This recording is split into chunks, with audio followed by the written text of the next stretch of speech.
Namaskar to everyone on board, and pleasure and delight for me, your host, Vimi Chaudhary, to be extending greetings to all present on behalf of the Indian Achievers Forum and welcoming all of you to yet another virtual summit, which is part of our dialogue series, wherein we have been covering various topics and aspects of the Indian economy, the policies, the programs which are of the government which are impacting our Indian economy. And ladies and gentlemen, as you know, Indian Achievers Forum is a multi-dimensional platform which today is not only the voice of the industry, it has been inviting diverse views, but it has also been a platform towards knowledge exchange, towards collaborations, towards partnerships, with the core belief that together we can be a formidable voice and we can make an impact towards shaping a vibrant and a robust economy.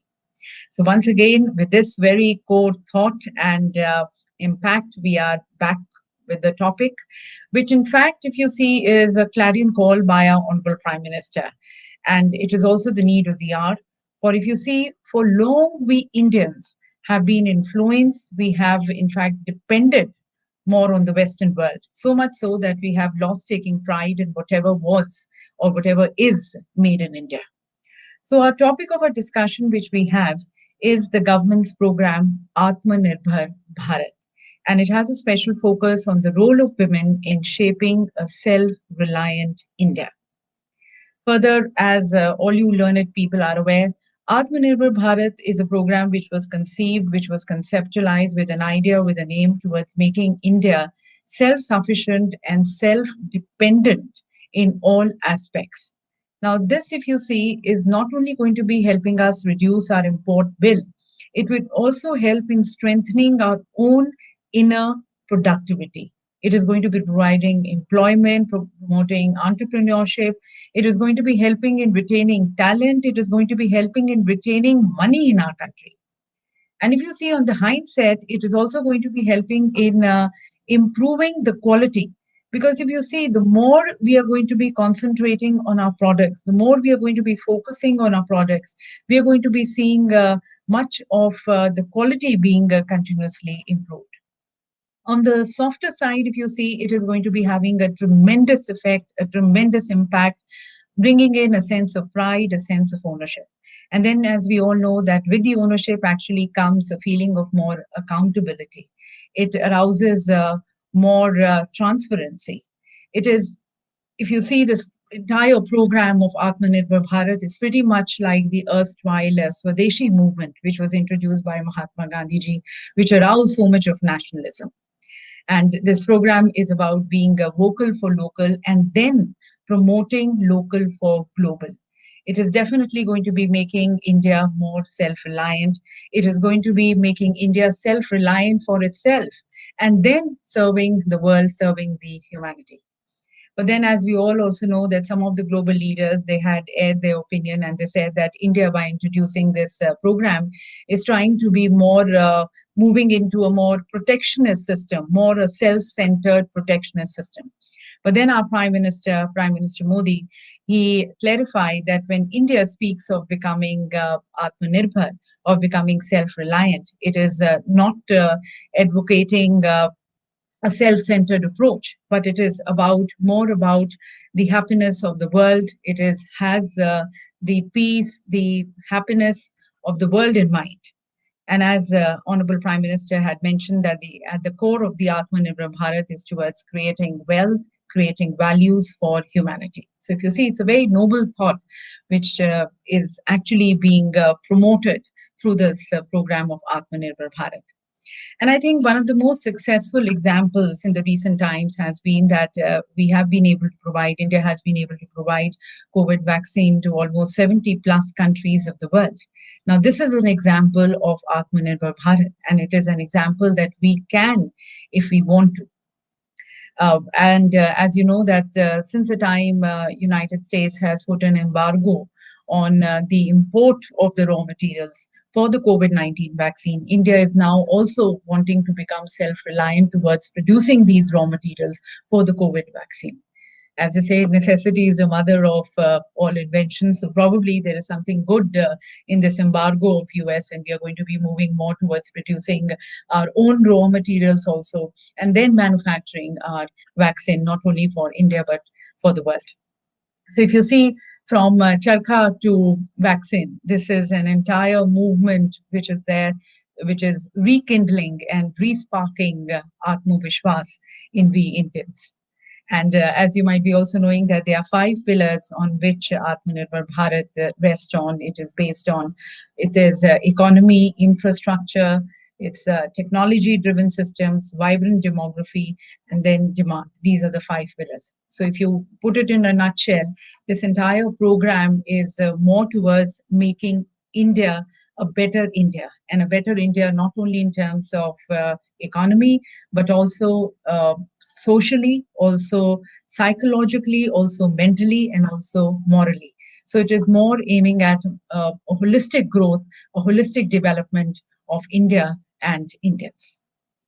And as we move into this conclave, our aim in this conclave is to invite the views of our guest speakers, the eminent speakers who have joined us. They are from various sectors. So we gauge from them what, according to them, is the fundamentals which we actually need to work on so as to make this nation building movement, so as to make Atmanirbhar Bharat movement a success both in letter and in spirit. And then we are also going to be discussing the very important role of women in shaping Atmanirbhar Bharat. For you cannot have a Atmanirbhar Bharat or a progressive India if you have one hand tied. So with 50% of the population, that is women, not contributing to the growth and the prosperity of the country, it's not going to be a sustainable growth. So we are going to be deliberating and discussing and looking into the very important role of women in shaping an Atmanirbhar Bharat. And then, of course, ladies and gentlemen, the icing on the cake is going to be the awards which we are going to be presenting. These are recognition. These are awards which are going to be presented to some very outstanding achievers who are contributing to the growth of India, making India Atmanirbhar, whether as the women or as the industry or the other people who are contributing immensely to the overall growth of the Indian economy and towards making India self-reliant. This summit, ladies and gentlemen, has been supported by the Ministry of Communications and Information Technology, METI, Startup Hub.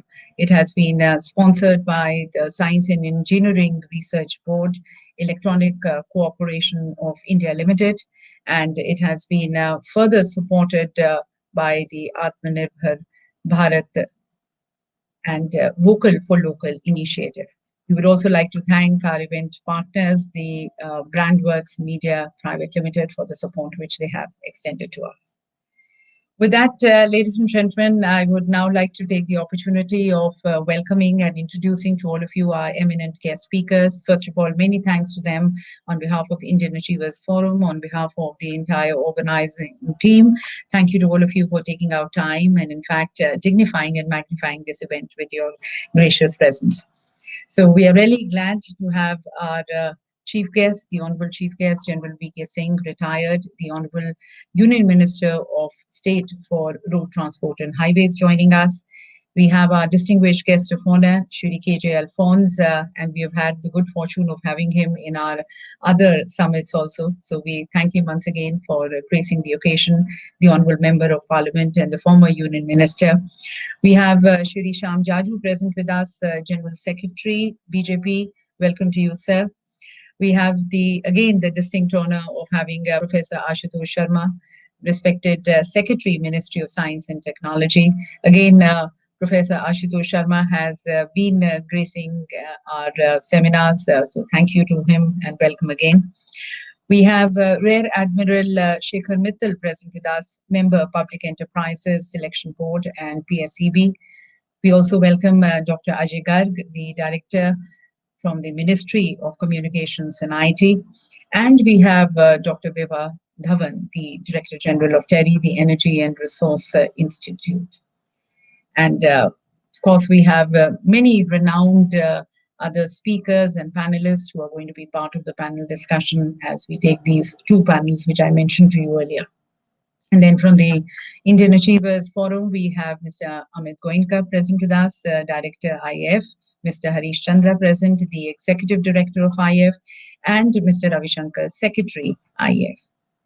So, with that, a big hearty welcome to everyone. And now, as we open the doors to our discussions and deliberations, at the very onset, I would like to request the Secretary, Indian Achievers Forum, Mr. Ravi Shankar, for his words of welcome for everyone and his opening remarks. Welcome to all of you to this Atmanirbhar Bharat Awards program being organized by Indian Achievers Forum. From the 1940s, 50s to the year 2000, the centricity of economic development has been shifted from Asia towards the West. Those 4 to 5 decades, the maximum development had taken place in the western part of the world. But from 2000 onwards, in the last 2 decades and beyond, the centricity of economic development is shifting back from west towards the eastern side, that is towards Asia. And India is one of the major countries on which the world is focused upon. In the context of these developments, our Honorable Prime Minister has called upon the entrepreneurs to create a self-sufficient India. This is something which is very, very important for the development of India. The larger purpose of his clarion call is to build upon our strengths across various sectors, namely the manufacturing, infrastructure, technology, education, and many others. So across the value chain, across various sectors, India is looking to develop its self-sufficiency. That is the major objective of Atmanirbhar Bharat, announced by the Prime Minister. In the context of this, the program that is being hosted by Indian Achievers Forum assumes great importance. The objective of this program is to promote and recognize the people who are working towards achieving the goal of a self-sufficient India and who have been contributing to the development of India and who have been instrumental in achieving the larger objective call given by the Prime Minister for creating Atmanirbhar Bharat. We have very important senior dignitaries today with us and who will be addressing all of you and speaking about the theme of this program. I have extreme privilege in welcoming these dignitaries to this program. Our chief guest, General V.K. Singh, Honorable Union Minister of State for Road, Transport and Highways. Our guests of honor, Shri K.J. Alphonse, who is the Honorable Member of Parliament and former Union Minister, Shri Shyam Jaju, General Secretary of BJP, Professor Ashutosh Sharma, Secretary, Ministry of Science and Technology, Rear Admiral Shekhar Mittal, Member PESB, Dr. Ajay Garg, Director, Ministry of Communication and IT, Dr. Vibha Dhawan, Director General of TERI, Mr. Amit Goenka, Director of Indian Achievers Forum, and Mr. Harish Chandra, Executive Director of Indian Achievers Forum. I extend a very, very warm welcome to all these dignitaries, and we all look forward to a very interesting and a very useful and a very important program on this theme. Thank you very much. Thank you, Mr. Ravi Shankar, for kickstarting the conclave. And now, ladies and gentlemen, if you see, as we talk about Atmanirbhar Bharat, and as we were mentioning to you, one of the pillars, the 5 pillars which we mentioned, one of the pillars is infrastructure. And we have seen in the recent days that there has been a greater concentration by the government on developing infrastructure so as to facilitate, so as to support the $5 trillion economy, the target or the aim which our Honorable Prime Minister has given to us. We are glad that we have General V.K. Singh, retired, present with us, the Honorable Union Minister of State for Road Transport and Highways present. We request for your views and your remarks. So, good morning, everyone. And today we have our chief guest, General V.K. Singh ji, with us. So, General V.K. Singh ji, welcome to this session. And on behalf of Indian Achievers Forum, I would like to welcome you in this session. So, thank you very much. Thank you for joining us. Good morning to everybody. It's a pleasure to be amongst you all. Atmanirbhar Bharat, or self-reliant India. It is not that it has suddenly come out of the box. It has been there for a very long time. The only difference is that earlier we spoke of being self-reliant right from the time that we became independent. But the type of attention that has been given, the type of push that has been given, the type of incentives that have been laid down, that has happened for the first time. आत्मनिर्भरता की बात बहुत पहले भी हुई थी अलग अलग क्षेत्रों में. अगर आपको याद होगा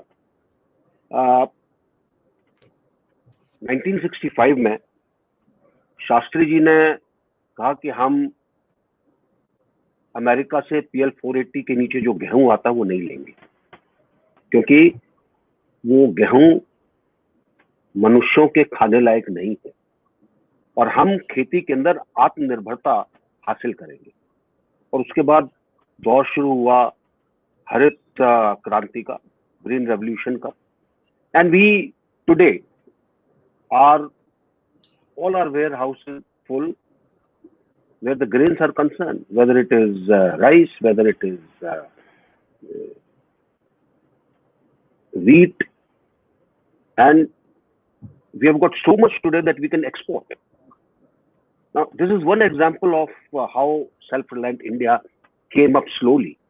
Now, what is the day's need? We find that we have actually had become static, whether it is agriculture, whether it is industry, whether it is something else, for the simple reason that probably we did not keep pace with the technology.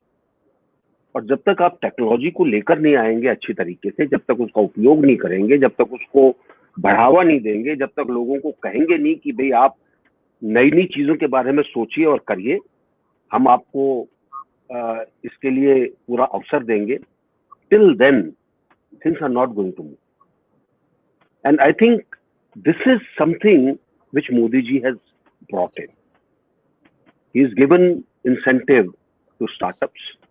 He has given incentives to ensuring that there is import substitution. He has given incentives to ensure that more and more entrepreneurs in India come up to do things in a better manner. And this has spurred all possible fields that one can imagine. Let me only take 2 fields. One is, let's take the way MSME, the infrastructural development, the road infrastructure is functioning. MSME, if you look at the outlays that have been increased, in MSME, if you look at the way rules have been simplified, if you look at how more and more things have been brought under the ambit of MSME, all this shows that this sector is going to do extremely well. Now, people will say, what will MSME do? Let me explain. MSME एक ऐसा sector है जिसके अंदर capital investment कम लगती है, लेकिन ज्यादा लोगों को एम्प्लॉय करता है. और किसी भी देश की शक्ति, आर्थिक शक्ति, उसकी औद्योगिक शक्ति इस चीज पर निर्भर करती है कि आप कम से कम कैपिटल लगाकर ज्यादा से ज्यादा उसका फायदा उठाएं। तो इसलिए एमएसएमई सेक्टर अगर मजबूत होगा तो देश की अर्थव्यवस्था मजबूत होगी, more people will get employment, there'll be more and more entrepreneurs who will come up, and MSMEs supply items to larger industries. For example, if you want to make a transformer, there are many items of transformer that have to be made. None of these items will be made by MSME, and they'll be assembled as part of the transformer and something else will be done. Similarly, let's take the road infrastructure sector. When we talk of road infrastructure sector, in the last 7 years approximately, the amount of progress that has been made is something we actually not only written about, but I think it has to be vocally told to people. Today, we are making roads at more than 40 kilometers per day. Today, the type of expressways that have come up have cut down the timings, which means that transportation will become that much faster, less time will be consumed, more benefit will accrue, heavier vehicles have been permitted. The road infrastructure also connects you to many other industries, whether it is the earth moving plant, whether it is the road making plant, whether it is bitumen, whether it is the crushers, whether it is people who do the land filling to make the roads, whether it is the labor, whether it is cement. I mean, you name it. There are many industries that get involved when road infrastructure is concerned. And to take you back to 1930s and the Great Depression that the US went through, they relied at that time on making roads. And it is roads that ensured that they came out of depression because of the number of industries that got revived because of the road infrastructure. Similarly, let me also touch upon the defense sector. हम दूसरों के ऊपर अपने रक्षा उपक्रमों के लिए, अपने रक्षा के जो अस्त्र हम खरीदते हैं, कब तक हम उनके ऊपर निर्भर रह सकते हैं? It is a very dangerous situation. If a country is not able to manufacture its own needs within the country, then things go wrong. We have made a lot of effort, but I think this effort, if you look at it from the point of view of our imports, tell you a different story altogether. It tells you, yes, you had PSUs, you were making few things, but these are old technology items. You had not gone forward. You had not expanded. Your rules did not permit you to go out and allow small investors to come in and start making things which will help you. और इसलिए defence के अंदर आत्मनिर्भरता के लिए काफी जरूरत थी, जिसके ऊपर मोदी जी ने बहुत जोर दिया.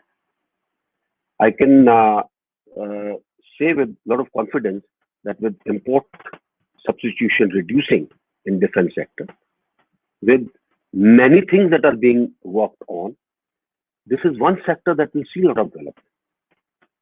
If for our satellite program, 90% of items can be made in India, what about rest of the things?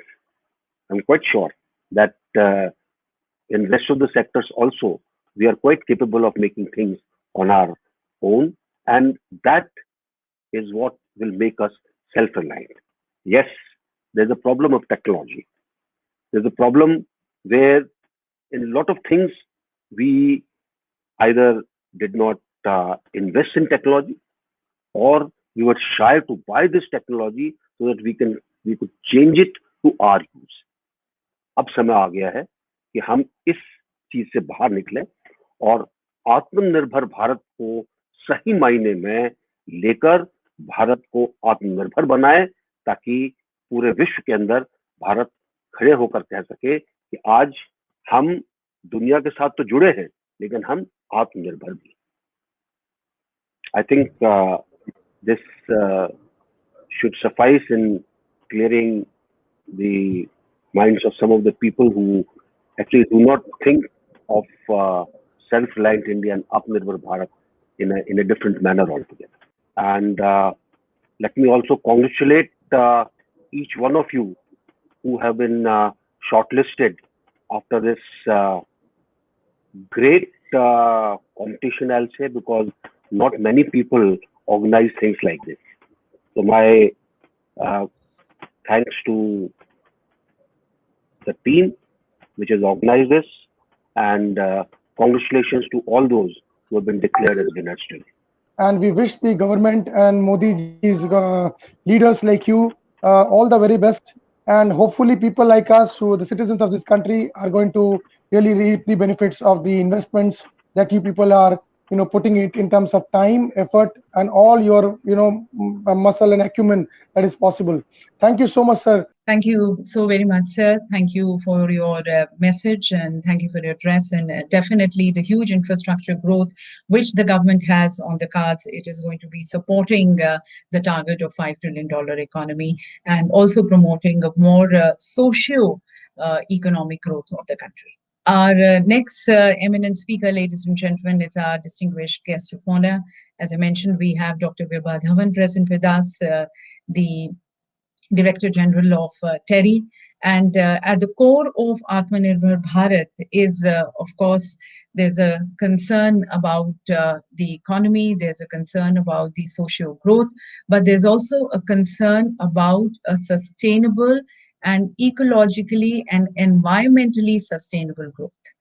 And we have Dr. Vibha Dhawan present with us from TERI, so we would now like to invite her views on this occasion.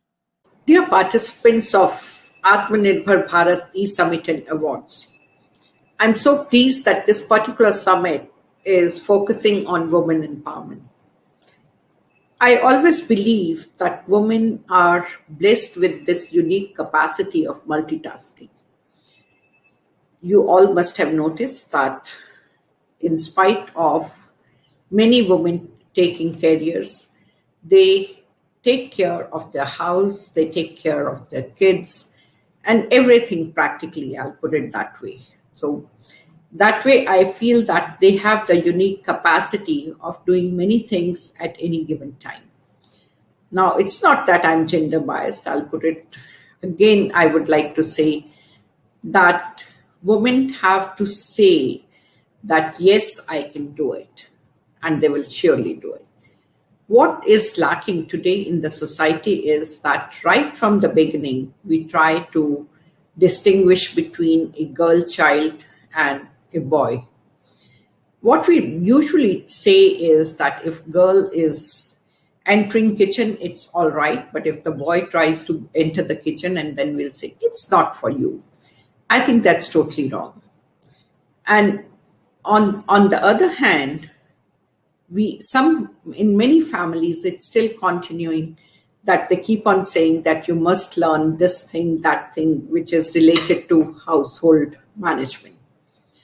It's good in a way, but at the same time, we have to ensure that we are letting them spread their wings.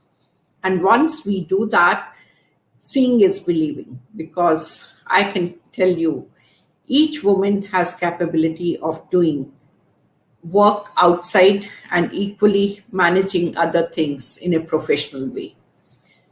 And I feel so good whenever I see women reaching the top positions, women becoming entrepreneurs. And that is where I'm so glad today that this particular forum is recognizing and awarding some of the women who had done exceedingly well in their disciplines. So my best wishes to all other women participants, and my congratulations to those who have won the awards. In the end, I would only like to say that some of you are examples, and you must motivate, empower others who need much needed help today. And over a period of time, you'll see country going in the direction of that we are the best. we can innovate, improve what we are doing, and all in a modern way, all in a sustainable way. So thank you so much. Thank you. Thank you so very much, ma'am, for your views.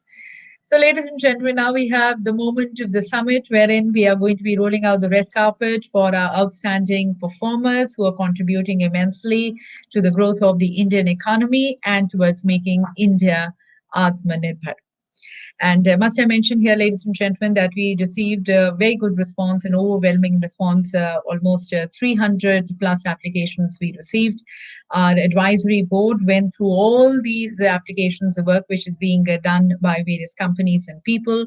And today the awards are going to be presented to the top 25 outstanding performers in the Atmanirbhar Bharat category.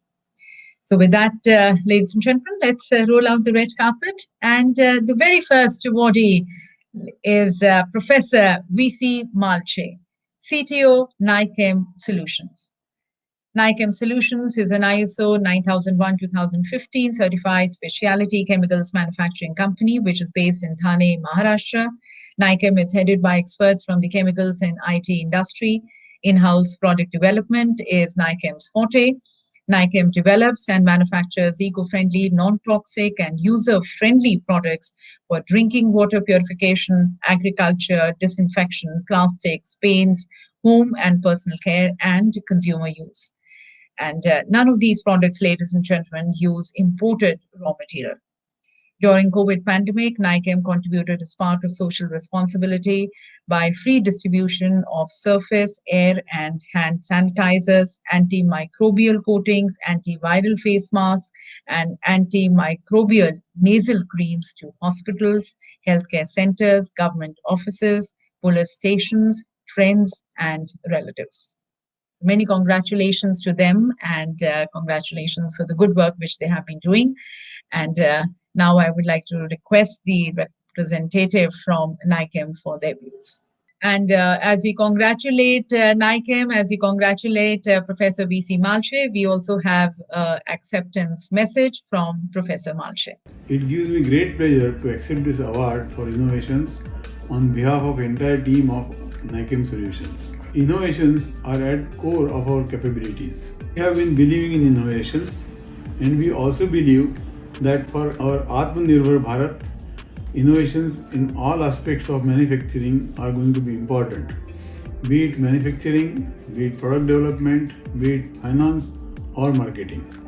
So new products, new technologies, new manufacturing methods and new markets will have to keep coming up by way of innovations. We appreciate the gesture of the award committee of Atmanirbhar Bharat 21 for selecting us and awarding us this prestigious Innovations Award. Thank you all very much.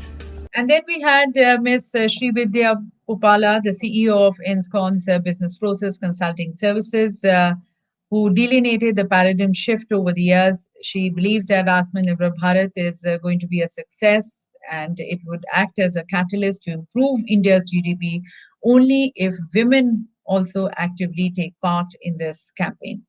She also aspires to bring about a change in the MSME sector, being enthusiastic and very determined enough to overcome any impediment. We wish her all the very best. With that, congratulations to her, and there's an acceptance message by Ms. Srividya. Namaste. It's such a privilege that the jury has recognized the team of INSCONs in the business consulting space. Thank you so much for the effort from the Indian Achievers Forum team to the entire team, and our gratitude to the customers who has given us the opportunity to help them with their businesses to grow and sustain, whether it's to do with their establishment or transformation activities. Thank you so much once again for honoring me with this award, Atmanirbhar Bharat Awards 2021 in the business consulting space. Thank you so much. Jai Hind. Our next congratulations to the awardee, Dr. Sonia Suri. Dr. Soumya Suri, Doctorate in Management Studies, Director in Insurance Broking House, Financial Consultant, Marketing Veteran, Business Evangelist, Entrepreneur, and above all, philanthropist with immense passion of social work. Congratulations to Dr. Suri, and we have the acceptance message by Dr. Suri now. I'm ecstatic, honored, and privileged in receiving the Atmanirbhar Bharat 2021 award. Along with my professional career, I have been pursuing my passion, which is social work, as an Atmanirbhar individual and contributing to society in a very small way for the past 3 decades. I'm indeed grateful for being bestowed this honor, and I'm very happy to state that this is my 3rd award in the past 2 years. As aptly put, दूसरों के दर्द में ढूंढे जो अपने दर्द को, रब भी देता है दुआएं ऐसे हमदर्द को. So if competition becomes contribution, believe me, life becomes a celebration.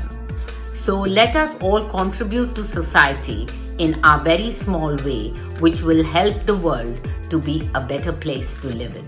Thank you.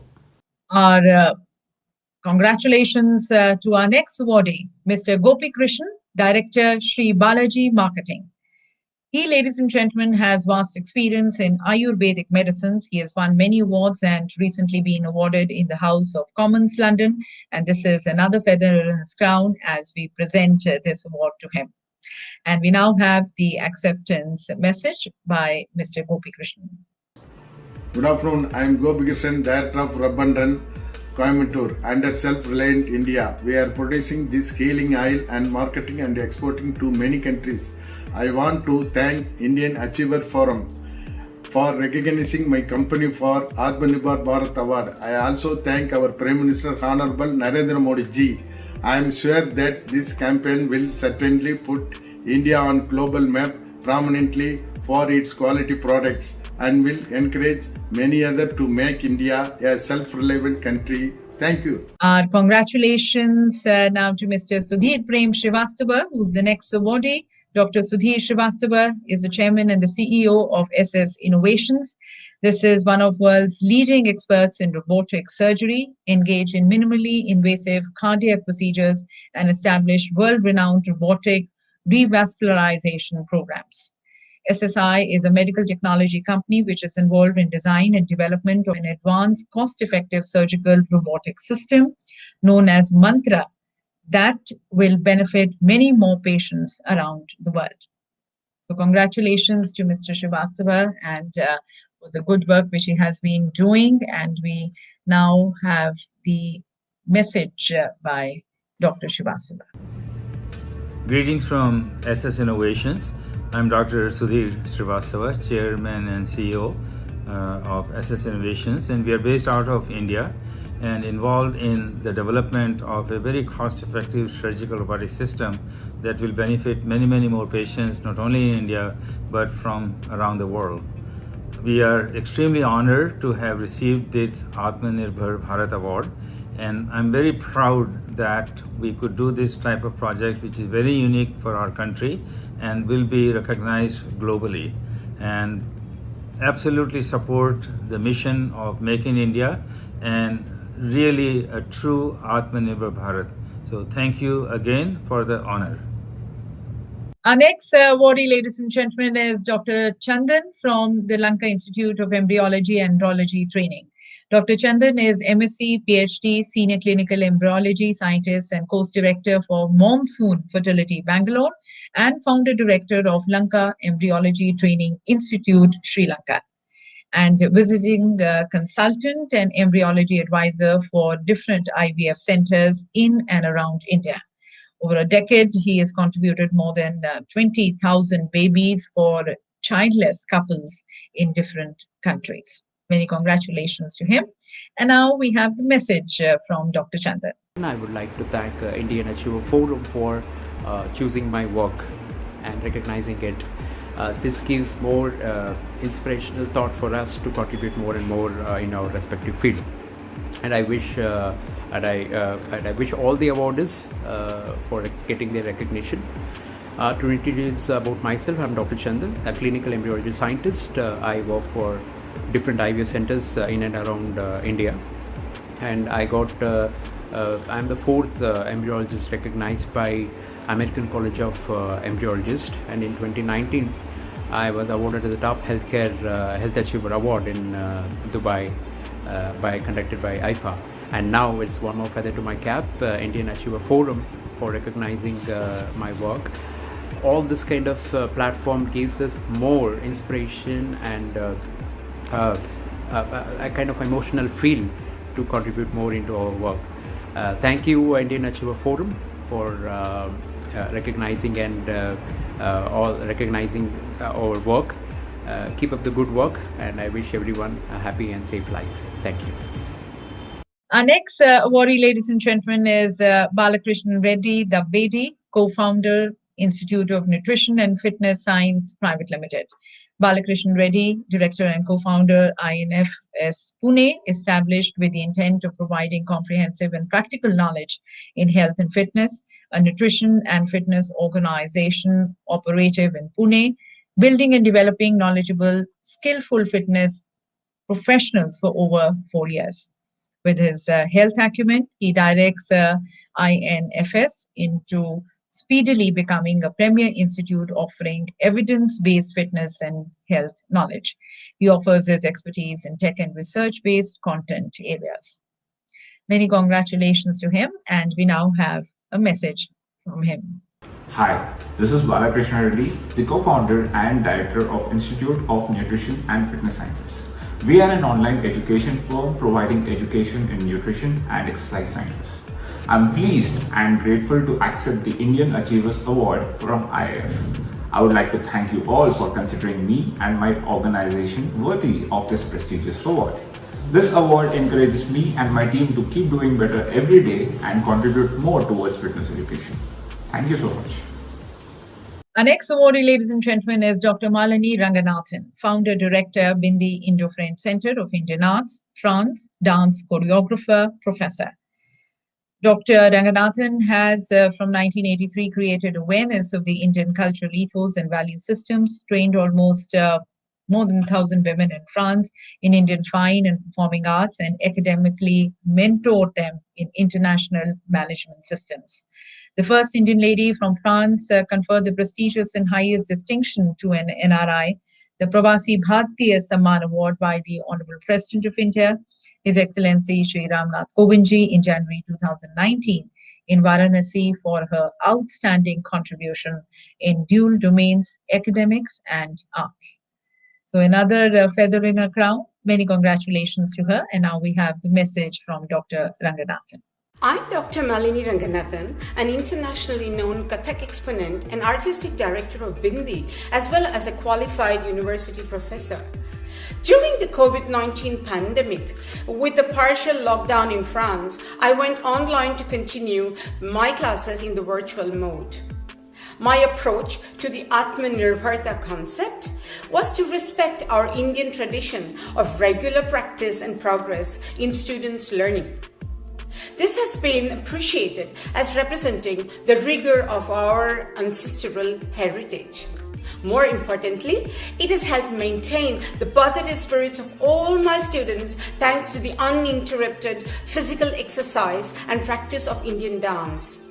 Therefore, I am extremely honored to receive this Atmanirbhar Award 2021. Thank you so much. Namaste.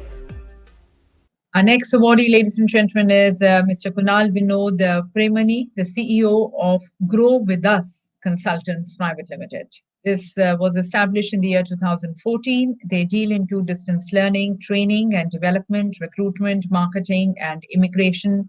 He himself is a professional with a doctorate in management studies and a certified Six Sigma Green Belt specialist with more than 16 plus years in telecom, customer management, B2B, e-procurement. He's also been a thought leader, successful leading strategic level initiatives in strategy and operations, international trade and operations, sales and marketing, including direct and indirect customer strategy options. Congratulations to him, and we now have a message from him. Hello everyone, myself Dr. Kunal Premani, CEO Grow With Us Consultants Private Limited.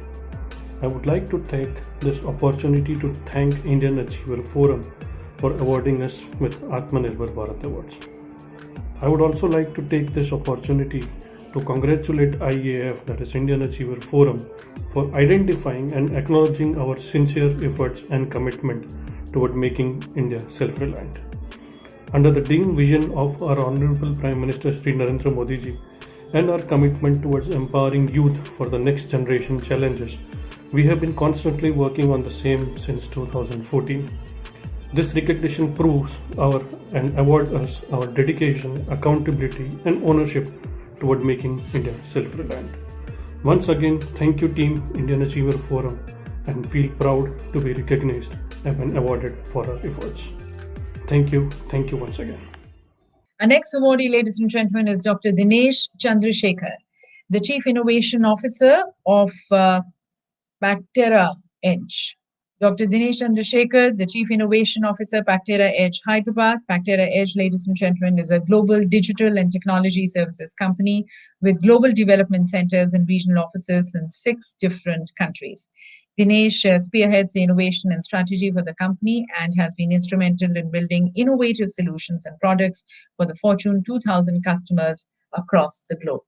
Many congratulations to him. And now we have the message from Dr. Chandrasekhar. Dear friends, my name is Dinesh Chandrasekhar. I work for Bactera Edge as Chief Innovation Officer. It's a great privilege to know that we have been awarded the Best Innovative Organization in the Atmanirbhar Bharat Awards by CSR Times. I also take this opportunity to acknowledge the effort that's been put in by my team in building some of the innovative applications. To name a few, the emergency response chatbot for our employees, also for our customers, to build a one-stop platform for the employees to reach out in case of emergency, and a guided navigation for them to get hospitalization, and also ensure that the family members can also avail that. In addition to that, we also have built an emergency response translation. So any literature that is related to COVID in one language can be quickly translated using an AI technology and can be quickly passed on to more than 140 different languages. In addition to that, we also been part of X-Prize Pandemic Alliances and social and smart retail solution for social distancing and many other innovation. I take this opportunity to thank once again the CSR Time and all the jury members for selecting Bactera Edge for this awards. Thank you. Our next awardee, ladies and gentlemen, is Mr. Dhananjay Ashok, the founder and CEO of Shining Humans. He has been delivering the market for over a decade now. With rich experience, he operates as a leader. With his acumen, he leads the financial wing and supervises the sales and marketing areas. Many congratulations to Mr. Ashinkar, and we now listen in to the message from him. Hello everyone, myself Dhananjay Ashok, a third year BTech student from VIIT Pune. I always wanted to do something for the less privileged part of the society, so I came up with an idea which is coming up to be a well-driven startup called Shining Humans. It's my honor to receive the award of Atmanirbhar Bharat from Indian Achievers Forum, and I will love to acknowledge my team members, my parents, our mentor Dr. Sachin Sakre sir and our institute for whole support they have given us. Thank you so much. Next awardee is Ms. Sampurna Ganguly, proprietor Sporty Trends. Ms. Sampurna Ganguly, the founder of Sporty Trends, Kolkata. This is a company which is operative in India and abroad, building a market for eco-friendly and sustainable Indian home decor and kitchen items. Lately, the non-eco-friendly products are causing huge problems, as we know, in the ecosystem, including the environment, humans and animals. Sporty Trends is creating a market for eco-friendly and reusable items. These items are not only made in India, they are durable and exclusive. They are also value for money. Ms. Sampurna Ganguly has deep technical and functional working knowledge of e-commerce, SEO, and digital marketing. And with her expertise, she's leading the company in achieving its goal. Congratulations to her. And we now listen in to the message from her. Thank you, Indian Achievers Forum, for the prestigious Atmanirbhar Bharat Award. I am trying to create a market for the sustainable and eco-friendly Indian home, kitchen and decor items. These items, which are made in India, are perfect for a sustainable and healthier lifestyle. Unlike the non-eco-friendly products, they are not harmful for environment and will create a healthier environment for our future generation. I am thankful to the Indian Achievers Forum in recognizing my effort for the same. Thank you. And the next congratulations to the next awardee, Mr. Indranil Das, the founder and CEO of Biotrends India Private Limited. Mr. Das has been associated with the Global AG past for 3 decades now and has a successful history leading business development, strategic marketing, budgeting, supply chain management, and sales and marketing activities.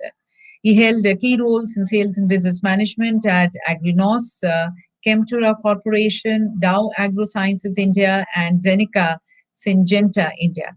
He established Agrinos India, which was one of the pioneers of microbiome agriculture under biological agriculture in the year 2012. He was not only responsible for establishing biological agriculture in India, but also across the Asia Pacific and Eastern European countries. This experience has given him the domain experience to launch Biotrends, which is a green and zero carbon company in the field of biotechnological agriculture. As we congratulate him for his endeavor and for his success, we now listen in to his message. Hi, this is Indranil Das, CEO and co-founder for Biotrends India Private Limited. We are based out of Delhi and we were incorporated in the year 2019. We are committed to green and sustainable agriculture. Till date, in India, the technologies were being imported from globally many places, but we have come up with a vision to make India the global hub. Think India, Go Global is our vision in tandem with our Honorable Prime Minister Narendra Modi ji. Now, the Biotrend is committed to greener technology, working on microbial technology, microbiome technology, nanotechnologies, and precision agriculture. We thank India Achiever Forum for giving us this opportunity and recognition for the Atmanirbhar Bharat award. We, smaller startups like us, need a lot of support and recognition from entities like IAF for us to be motivated and bring India to the global arena. Thank you, IAF, for choosing us for Atmanirbhar Bharat award. Thank you. Thank you, everybody. Our next awardee, ladies and gentlemen, is Mr. Atul Saini, the CEO and founder of Passionate Global. Passionate Global is an improvement implementation group who are operative in India and Asia and also in Europe. They are leaders and pioneers in improvements, implementations at manufacturing, sales, service sectors. Congratulations to Mr. Saini, and now we listen in to the message. Dear IF team, on behalf of Passionate Global, I would like to thank you for recognizing Team Passionate Global efforts in improving Indian industries. We at Passionate Global are just following Newton's first law, which states that nothing will start or stop on its own unless and until external forces are applied on it. We at Passionate Global are the external force who are driving improvements and creating improvements at shop floor and ground level in upgrading the systems to quality and efficiency. We'll continue to make these efforts in support of Make in India so that better utilization of resources are being done. Thank you so much. And now, ladies and gentlemen, all applause for our next awardee, Ms. Ratuja Lange, the Director of Finance, Bluemark Software Private Limited. The company is a Pune-based startup established in 2016. The company is a project-based startup. Ratuja is a postgraduate in finance, as she has dealt with the industries for 7 years, and she is supported to raise funds through PE. She is a director of finance in the company, and she controls activities like accounts, legal, compliances, and corporate governance in the company. She is well aware about the industry needs. She also handles business development activities through her strong connections with the industry, clusters, and associations. So congratulations to Ratuja, and we now have a message from her. Hello everyone, My name is Rutuja Lange, Director, Bluemark Software Private Limited. I would like to thank Indian Achievers Forum for this recognition given to our company and our product, AbliFi Business Network. This recognition will increase our enthusiasm to serve the industries in India better and promote the initiative of Atmanirbhar Bharat. Thank you. Our next awardee, ladies and gentlemen, is Mr. Noor Ali Zahgir, Global Sales Director of Suncubit Technology India Private Limited.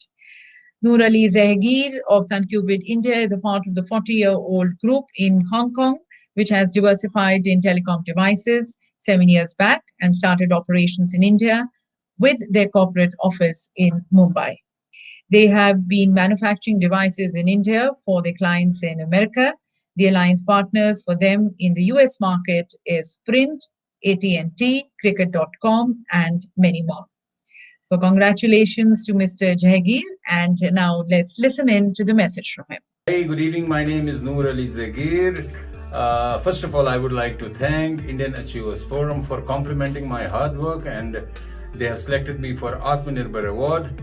This award has been a part of the Government of India initiative, wherein we are promoting local manufacturing, and that means we are improving the exports to other parts of the world.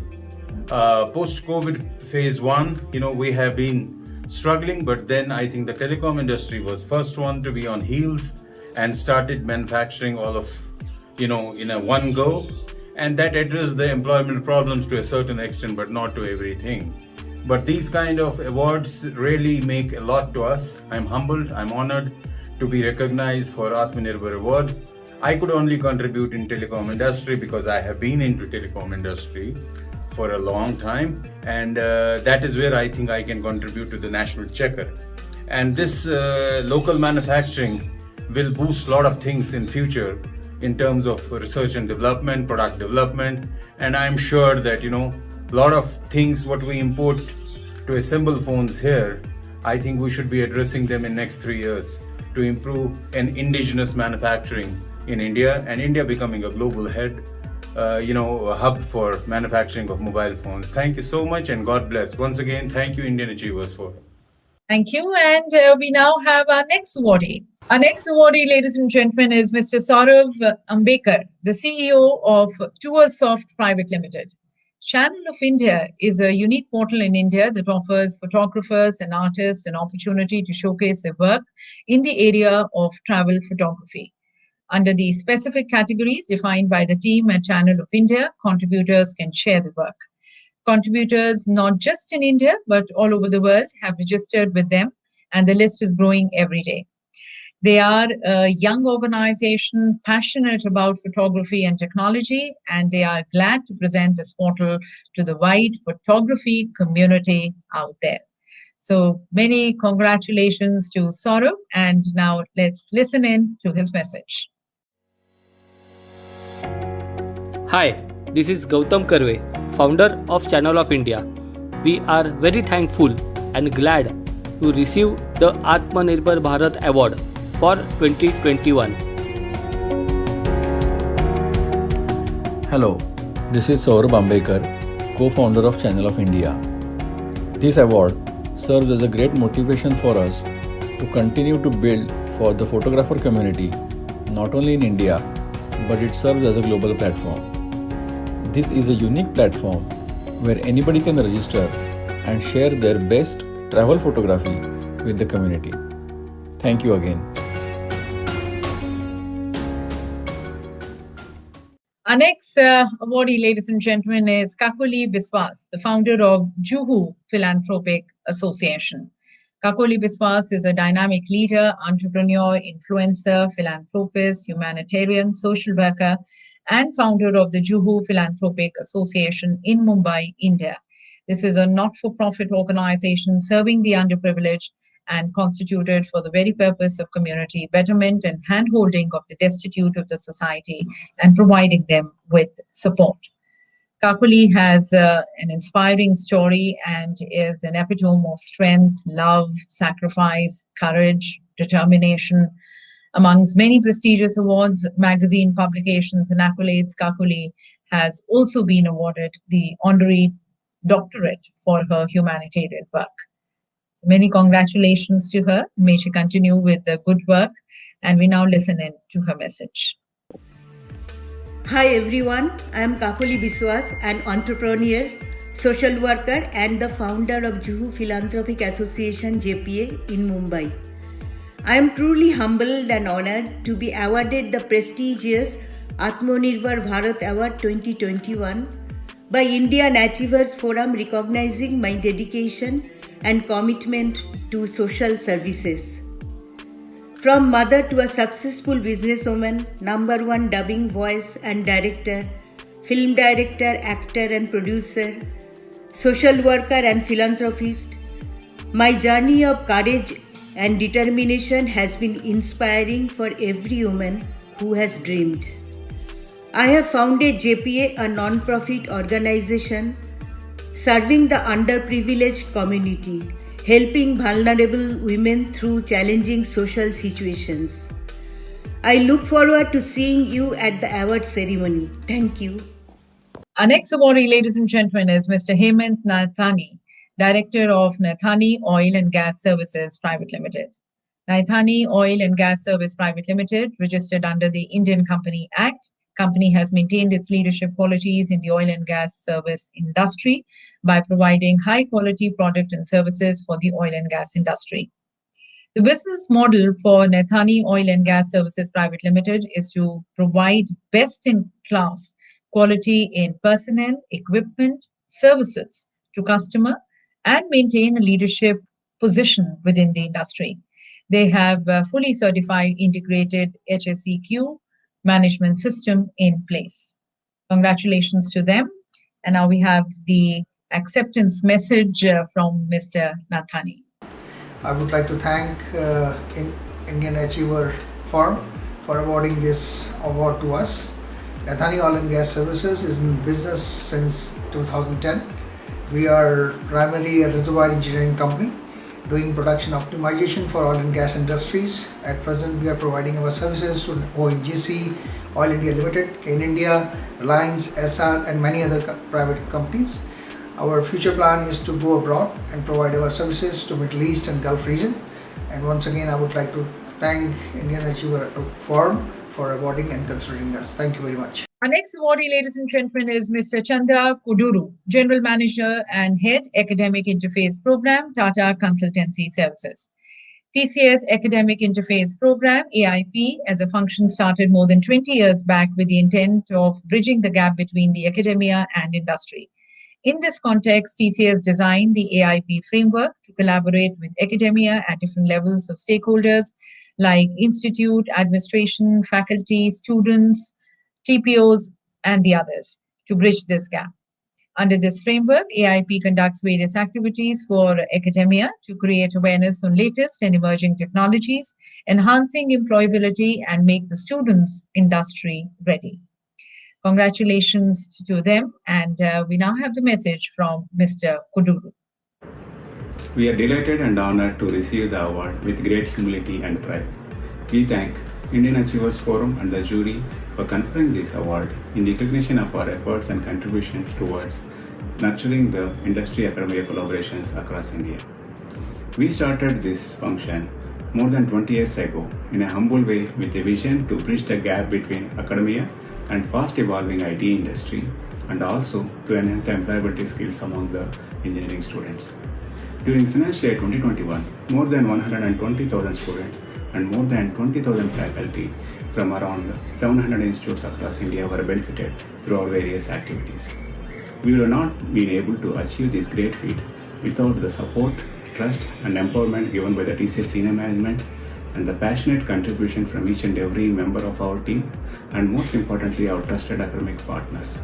We thank them all. Once again, thank you India Achievers Forum and the jury for the award. Our congratulations now to our next awardee, Mr. Rajesh Goyal, Vice President, Sage Metals. Mr. Rajesh Goyal is heading the Indian operation for Sage Metals. Sage Metals today is a leading manufacturing company in India and produces the products which are being used in electrical and household application. 90% of the product are being exported to North America and the rest of the world. Congratulations to the entire company, Sage Metals, and we have the message from Mr. Rajesh Goyal now. I want to thank Indian Achiever Forum to organize Atmanirbhar Bharat Award. I am Rajesh Goyal, Vice President of Sage Metal Limited. Sage Metal is a truly Indian company which delivers the product to rest of the world and promote Make in India. We make quality product and ship across the world, which our product used to be in electrical industries. This truly make the vision of our Honorable Prime Minister, who has suggested a path to us to make India as Atmanirbhar and vocal for local, which we had seen truly in the last 24 months. India became truly Atmanirbhar, and the product like ventilator and personal protective equipment which India used to import. Right now, India is not only producing for the country, rather we are sending the product to rest of the world to take care. And the classical example is the COVID vaccine, which has been made by Indian scientists, and we are supplying almost to 80 countries to take care of the pandemic situation in the world. Thank you very much. Again, congratulations to Indian Achiever Forum to organize this event. Thank you.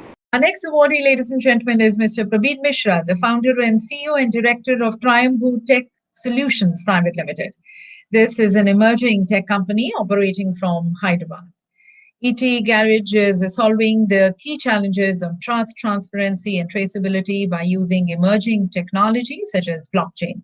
Mr. Mishra himself has rich experience, almost more than 2 decades across the industry domain. He, as a CEO, is creating use cases for blockchain across government and private sectors in various projects such as document authentication, including land and education certificates, food and seed source traceability, retail banking, and the others. So congratulations to Mr. Mishra. And now we listen in to the message by Mr. Mishra. Hello, my name is Prabir Mishra. I would like to thank Achiever Forum in recognizing the effort of Atmanirbhar Bharat and initiating an award in this regard. Atmanirbhar Bharat was initiated by our Honorable Prime Minister, Mr. Narendra Modi, in the year 2020 during peak of the pandemic to make country self-reliant. True to the core of the objective of Atmanirbhar Bharat, we started our business in the peak of the pandemic, June 2020. The tailor-made solutions ranges from document authentication, food and seed traceability, and connected supply chain. We are on the growth stage. We are ready with our first product on blockchain, and we are based out of Hyderabad. Our next awardee, ladies and gentlemen, is Mr. Patel, the CEO of Sapphire Software Solutions. Mr. Patel, the CEO of Sapphire Software Solutions Ahmedabad, is being awarded for digitally transforming thousands of schools with innovative school management ERP Vidyalaya. He's a dynamic and a visionary leader, having more than 20 years of IT experience. Under his mentorship, Vidyalaya team has brought remarkable revolutions in the education sector. Many congratulations to him, and we now listen in to the message by Mr. Patel. Good evening. My name is Patel. First of all, I would like to thank Indian Achiever Forum for appreciating my hard work and considering me for this incredible Atmanirbhar Award. I would also like to thank Indian government for this great initiative. This award goes to my entire Vidyalaya team for their dedication, determinations, and diligence through which Vidyalaya has transformed more than 1500 plus schools globally. Vidyalaya has been helping since last 20 plus years in transforming digital school. Vidyalaya is a one-stop solution for school management. As a team, we always believe in adding innovation in our product. In current pandemic situations, Vidyalaya team has developed online learning solution in very short time. It was wonderful journey so far and learned lot of new innovations from our valuable customer. So I would especially like to thank to all my Vidyalaya customers for their trust and support for making Vidyalaya as a #1 school management ERP. Again, thank you everyone for your valuable support. And now, ladies and gentlemen, we have the Women Achievers Award, and the very first award being conferred on Ms. Narinder Kaur, the founder of the Women Power Unleashed, a dynamic Delhi-based entrepreneur. She is a Phoenix Healing and a self-esteem coach who helps women to raise the phoenix in themselves to live a supremely empowered and dignified life with healthy self-esteem and self-confidence. She's a certified pranic healer, ICF certified transformational life coach, and a famous model. A single mother with a special child, she has unleashed her potential and raised the bars for women as a role model. Congratulations to her. And we now have a message by Ms. Kaur. A big gratitude to Indian Achievers Forum, Atmanirbhar Bharat Awards. When I got the news that I have won the Women Achievers Award, IEF Women Achievers 2021, on my inspirational story, I was so happy. And I really can't believe it that I'll won this. And a big gratitude and a big thanks from my side, as because my story is something of a woman, of a middle-class family woman who has raised herself from the ashes with her 100% special child. So my story is an inspiration to all the women who are suffering from indignity, disrespect, humiliation, toxic dependence. I moved out of my home all alone with my daughter. I left that home and I made my self-built life and self-made person. So this story is very inspirational. If you want to know more about me, you can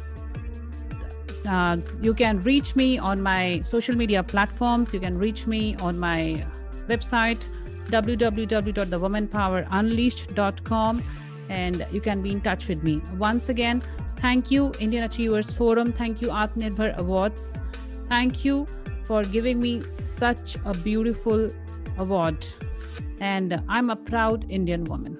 Thank you so much. Take care. Our next awardee, ladies and gentlemen, is Ms. Rashi Sharma, the CEO and founder of international trainer and therapist Sound Consciousness Lab. She's a spiritual healer, professional trainer, therapist, life counselor, and a shaman. She has trained with the most renowned therapists of the world. She is an internationally certified for hypnotherapy, past life regression, future life progression, psychic healing, intuition, Akashic record reading, and shamanic practitioner. Congratulations to her, and we now have a message from her. On behalf of Soul Consciousness Lab, it's a great honor and privilege to accept the Indian Achievers Forum Atmanirbhar Bharat Award 2020-21. It looks like just yesterday when for years I was training myself in hypnotherapy, regression, shamanism, and had to travel to many countries of the world to find the best teachers and institute possible. Back then, I wondered why can't we have the advanced professional hypnotherapy training and therapy services in India itself? Why can't we also have advanced curriculum? I made this my very mission, then to bring the most advanced hypnotherapy training and therapy services to India and to make India Atmanirbhar in this field. I am grateful to the God that today the dream has become a reality and I am able to offer advanced hypnotherapy training and therapy services in India itself. None needs to travel outside India for these now. Also, this has helped to generate a lot of jobs, help build more infrastructure, and it also provides boost to Indian economy by attracting a lot of foreigners as well as to take these trainings and therapy services from us. This prestigious award has motivated me to work even more harder to ensure we can open up more avenues of growth and research in this area. Again, I sincerely thank Indian Achievers Forum. Thank you. Our next awardee is Ms. Sulekha Chandra, the founder of Gyan Paradise. Sulekha Chandra, the founder of Gyan Paradise, Navi Mumbai.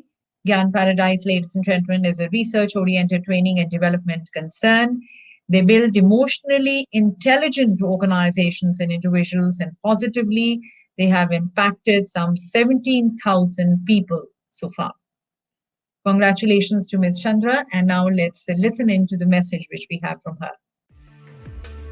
नमस्कार, मैं सुलेखा चंद्रा आत्मनिर्भर Bharat awards के मंच से हमारे माननीय प्रधानमंत्री श्री नरेंद्र मोदी जी का अभिनंदन करती हूँ और हार्दिक आभार प्रकट करती हूँ जिन्होंने हमें आत्मनिर्भर भारत का लक्ष्य दिया। आत्मनिर्भर भारत में हम बात करते हैं मानव कल्याण की, सुख, सहयोग और शांति की, और इसी दिशा में ज्ञान पैराडाइज निरंतर अग्रसर हो रहा है। और अचीवर्स फोरम के सभी जूरी मेंबर्स, टीम मेंबर्स का मैं धन्यवाद देना चाहूँगी। ये पुरस्कार हमें एक प्रेरणा स्वरूप प्रोत्साहित करता रहेगा। बहुत बहुत धन्यवाद। And last but not the least, ladies and gentlemen, our awardee is Ms. Runjhun Gupta, the Chief Happiness Officer of Spectacular Business Transformation Private Limited, BNI Kolkata, CBDB. Runjhun Gupta is a certified Iron Lady, Chief Happiness Officer at Spectacular Business Transformation, turning around stagnant businesses to their full potential. As a qualified architect and founder CVO of Wow Creations, she grooms talent from two-tier cities and helps them become self-sufficient.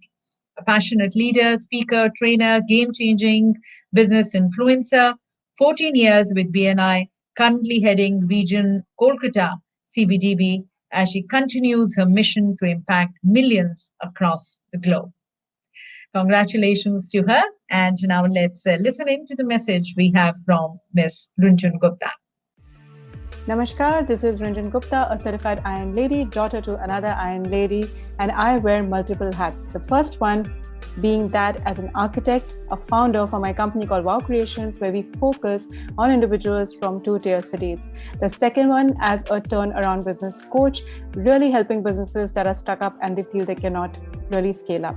The third one, with an organization changing the way the world does business, BNI for 14 years as a leader, as a game-changing business influencer. So today I'm here to thank the Indian Achievers Forum for this very special recognition of Atmanirbhar Bharat Award Women in Excellence category. This is really special for two reasons. The first one, I am grateful to be representing the self-sufficient India as a proud Indian. And the second one, for being recognized to lead in a complete sense as a woman. So thank you for this encouragement as I continue my mission to impact the millions across the globe as a proud Indian woman. Namaste. So these were the achievers and contributors, ladies and gentlemen, who have been contributing immensely towards making India become Atmanirbhar. And as women, they are contributing immensely to the Atmanirbhar Bharat program of the Government of India. Many congratulations to all the awardees. So, ladies and gentlemen, we now begin with our panel discussions. And the very first panel, the topic which we have is Atmanirbhar Bharat. And I welcome all our panelists on board. Mr. Ashutosh Sharma, respected Secretary, Science and Technology, Government of India. We have Mr. Shyam Jaju, the Vice President of BJP. Rear Admiral Shekhar Mittal, Member, Public Enterprises Selection Board. Our next eminent panelist on board is Dr. Ajay Garg, the Director, Ministry of Electronics and Information Technology. Mr. V.C. Malshe, CTO of NICAM Solutions. Mr. Sanjeev Kumar, Director, Global CEO, DTM Global Holdings. We also have Mr. Vasantha Ramakrishnan, founder and chair of Feminist Pen Foundation, and Dr. Monica Bibli-Sood, CEO and chairperson of Navjeevan Health Service, which is part of the Navjeevan Group and NUSA. And the session is going to be moderated by Dr. Sudipta Narayan Roy, the Director, Eastern Chapter, Indian Achievers Forum, and Chairman, Ayush Committee Association. With that, once again, welcome to all our eminent panelists, and I hand over to Dr. Roy for the proceedings of this panel discussion. Namaskar, everyone. I am Dr. Sudipta Narayan Roy, Director, Eastern Chapter, Indian Achievers Forum. Indian Achievers Forum is an apex body who is facilitating business and Indian economy through many ways, especially through encouraging young entrepreneurs like us to promote and to connect with others, especially with the government and other international forums. This forum is led by, is headed by none other than our beloved Sunil Shastri ji, who is the chairman of the Lal Bahadur Shastri Foundation. He is the chief patron of our forum, and under the leadership of Mr. Harish Chandra and Mr. Amit Goenka, we are doing a lot of activities to promote business and economy in India, and we are having lot of we used to have lot of programs outside India also before this crisis of pandemic crisis. Now we are doing mostly these international events and other events on the online platform. I welcome you all in Atmanirbhar Bharat E-Summit Awards 2021. Atmanirbhar Bharat. This is a vision, and this word, this terminology coined by our beloved Prime Minister, and he has a vision which is our national agenda of $5 trillion economy. In this, making this vision into a fruitful venture, Atmanirbhar Bharat, this rather Atmanirbhar Bharat Abhiyan is the prime step of being. The word Atmanirbhar means being self-reliant. So today in this platform, I welcome you all from all over the world, and I welcome Ashutosh ji. He is with the Ministry of Science and Technology. Namaskar. He is associated with Government of India. I request him to enlighten us that how his ministry is helping us to promote this Atmanirbhar Bharat Abhiyan, and how innovation. I'm from the pharmaceutical industry, so I know how innovation has taken a front state in India. India is known as the pharmacy of the world, and as I was seeing Professor Saab and Mr. Sanjeev was talking about the vaccinations and other things, how India is exporting and rather gifting vaccines, how India came forward and served all the world. So I would be requesting Ashutosh ji from Ministry of Science and Technology to please enlighten us that we, the entrepreneurs, how we would be benefited, and how you would be helping us, how you would be joining hands with small and medium enterprises in India to promote this Atmanirbhar Bharat Abhiyan, and make and help us to participate in the $5 trillion economy. Ashutosh ji, please welcome him. Welcome, Namaskar. Thank you very much. Let me first congratulate the India Achievers Forum for putting together this very important program and very important theme on Atmanirbharta and Atmanirbhar Bharat. So Atmanirbharta is a multi-dimensional thing. It's not only just one or the other thing. It has to do with logistics. It has to do with supply lines. It has to do with science, technology, and innovation. It has to do with industry. It has to do with the government and its policies, a whole lot of it. So I would just pick up some aspects of it, because Atmanirbharta, we could talk about it for maybe 10 hours minimum, if you would. Is simply because it's got so many different ideas, different themes, dimensions, stakeholders, and so on. So let me focus a little bit on science, technology, and innovation aspect. Innovation is reflected in startups, for example, technology startups. So Atmanirbharta, in fact, the entire science, technology, and innovation is a chain. It is not a single event, it's not a single action, it is not a single organization. So their journey of science, technology, and innovation begins with, of course, education, the higher education, research, development, invention, technology development, innovation, which is basically to take it to the market. Uh, let's go back a little bit about a year ago. A year ago, when the pandemic struck us, India had no PPEs, it had no N95 or 99 mask, it had no diagnostics, certainly had no vaccine at all. In fact, there have been very few examples of vaccines being developed in India.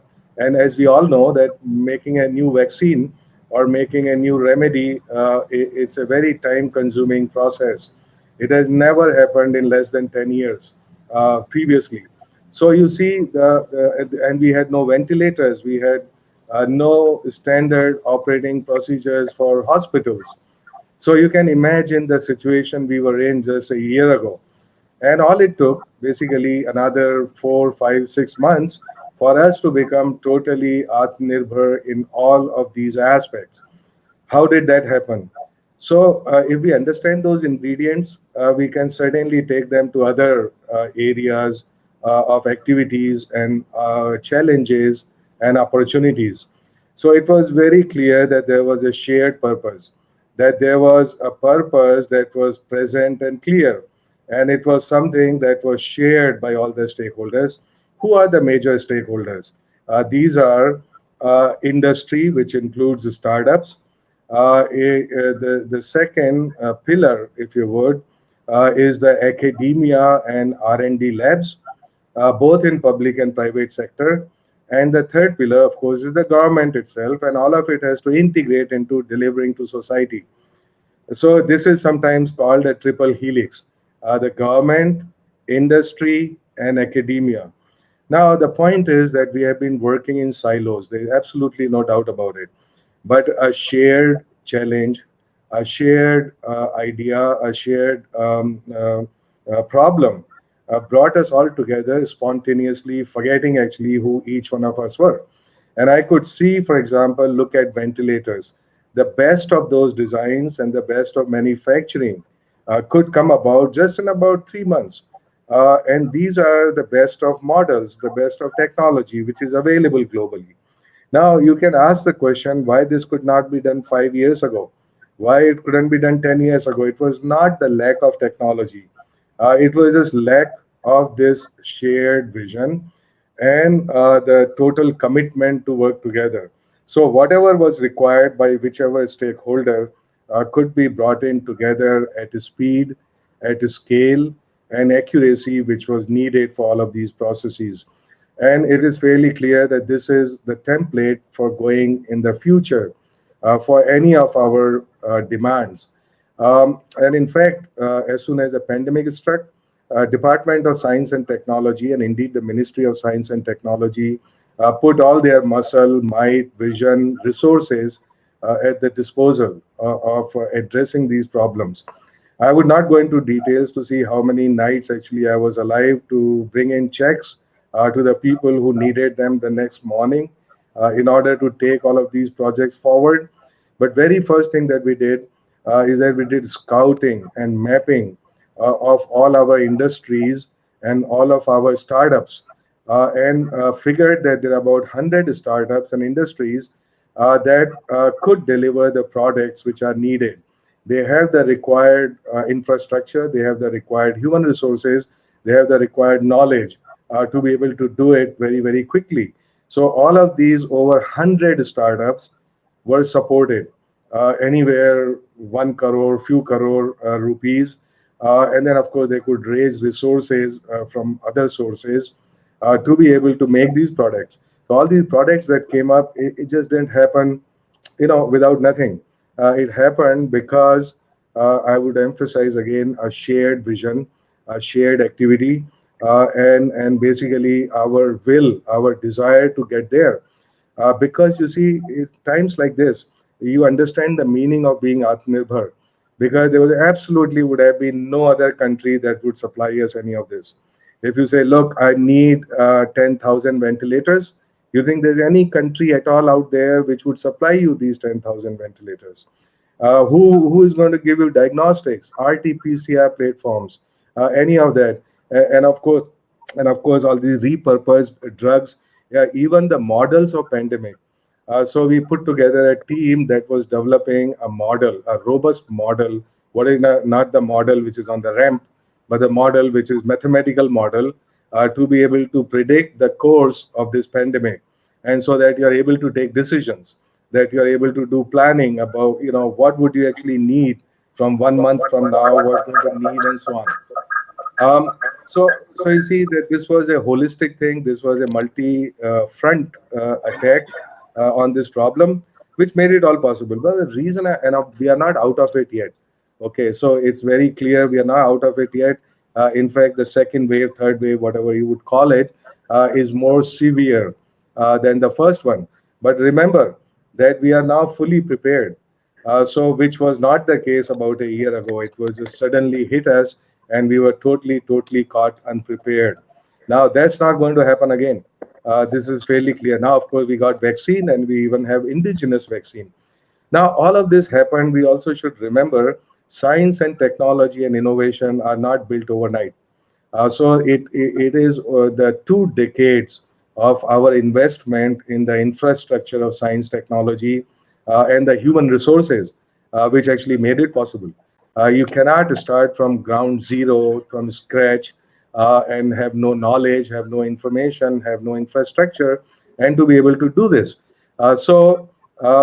We have learned a lot of lessons from COVID-19 times, and all of those lessons are being translated both in terms of policy and action map. In fact, during this 1 year, we have put together 4 policies in addition to everything else which was going on. By the way, my office was never closed. It was closed only for exactly 2 weeks in the entire year. So this is another lesson. As long as we take precautions, as long as we are also digitally empowered, we cannot just simply go to sleep. We cannot deactivate ourselves, because these are critical times. So that each one of us has to contribute to our mandate and see what is it that we need to do and how we are going to be doing it while taking all the precautions. So one of these policies is the overarching national policy for science, technology, and innovation 2021. The draft of that policy has been put on for consultation on the website and everywhere else. We have consulted over 100,000 people from all walks of life, not just professors, not just PhDs, not just industry, not government alone, but even farmers, the women who live in small places, the diaspora, the states. All of these are our stakeholders in science, technology, and innovation. Make no mistakes about it. The future of any nation and the future of India is totally dependent on how we develop quality, relevant science and technology with quality and relevance, and how we leverage it to solve our problems. In this activity, the public-private partnerships are critical. Okay, we have learned after a long time. Of course, India has little bit risen to this possibility, maybe a little bit late. I do admit that, but it is clear. It is so clear. It's crystal. That is the key to going forward successfully in the future is a public-private partnership, and the policies that we put together pay a lot of emphasis to that particular idea. How would you actually go about translating that? What is in it for the private sector? What is in it for the society? And how do we spontaneously voluntarily bring all of these sectors together for their own good? So it is nothing, is realizing what is good for each one of them, and then they have the will actually to work together. I don't know how much time I have. Where is our Sir, anchor? we are running short of time actually. So I stop there. If you tell me to No. You speak 1 just hour consolidate after another that, 2 minutes. okay. Like I said, we're just warming up to this. It's a compelling idea, Atmanirbharta. Okay. And to get that insights, let's go around and talk to everybody and see. I can come back later if needed. If not needed, I can leave now. But I just leave the idea that there are a whole lot of things which are happening with the speed and scale, which bring public, private sector together. Maybe I'll just give you one last example and leave on that, which is the surveying and mapping sector. Every data together picks up muscle by geotagging.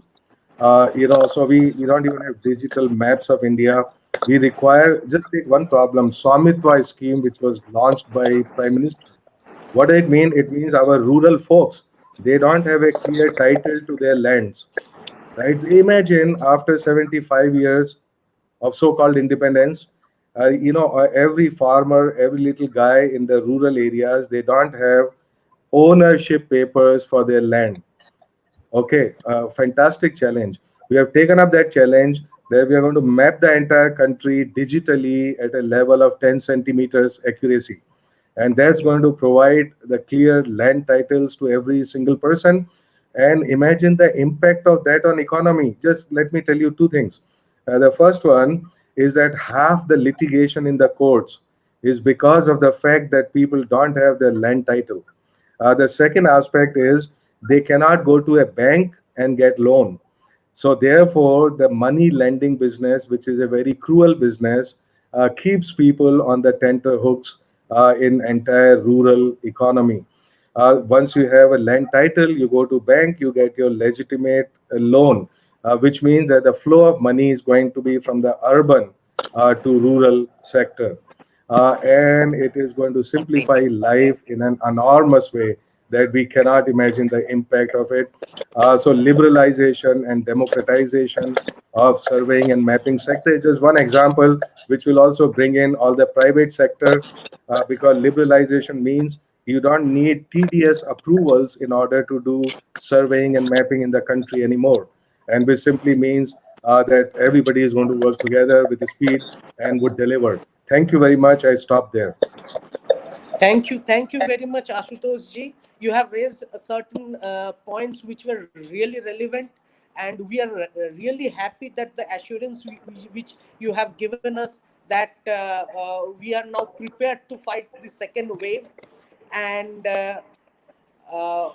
we are very much aware that how relentlessly your department was working. We are really thankful to you.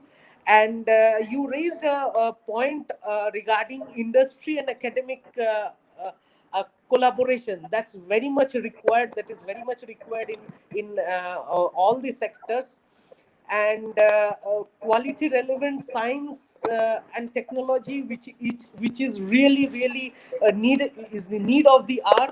Sir, we are really thankful to you for your whatever you have shared with us. We are really thankful to you for all your efforts.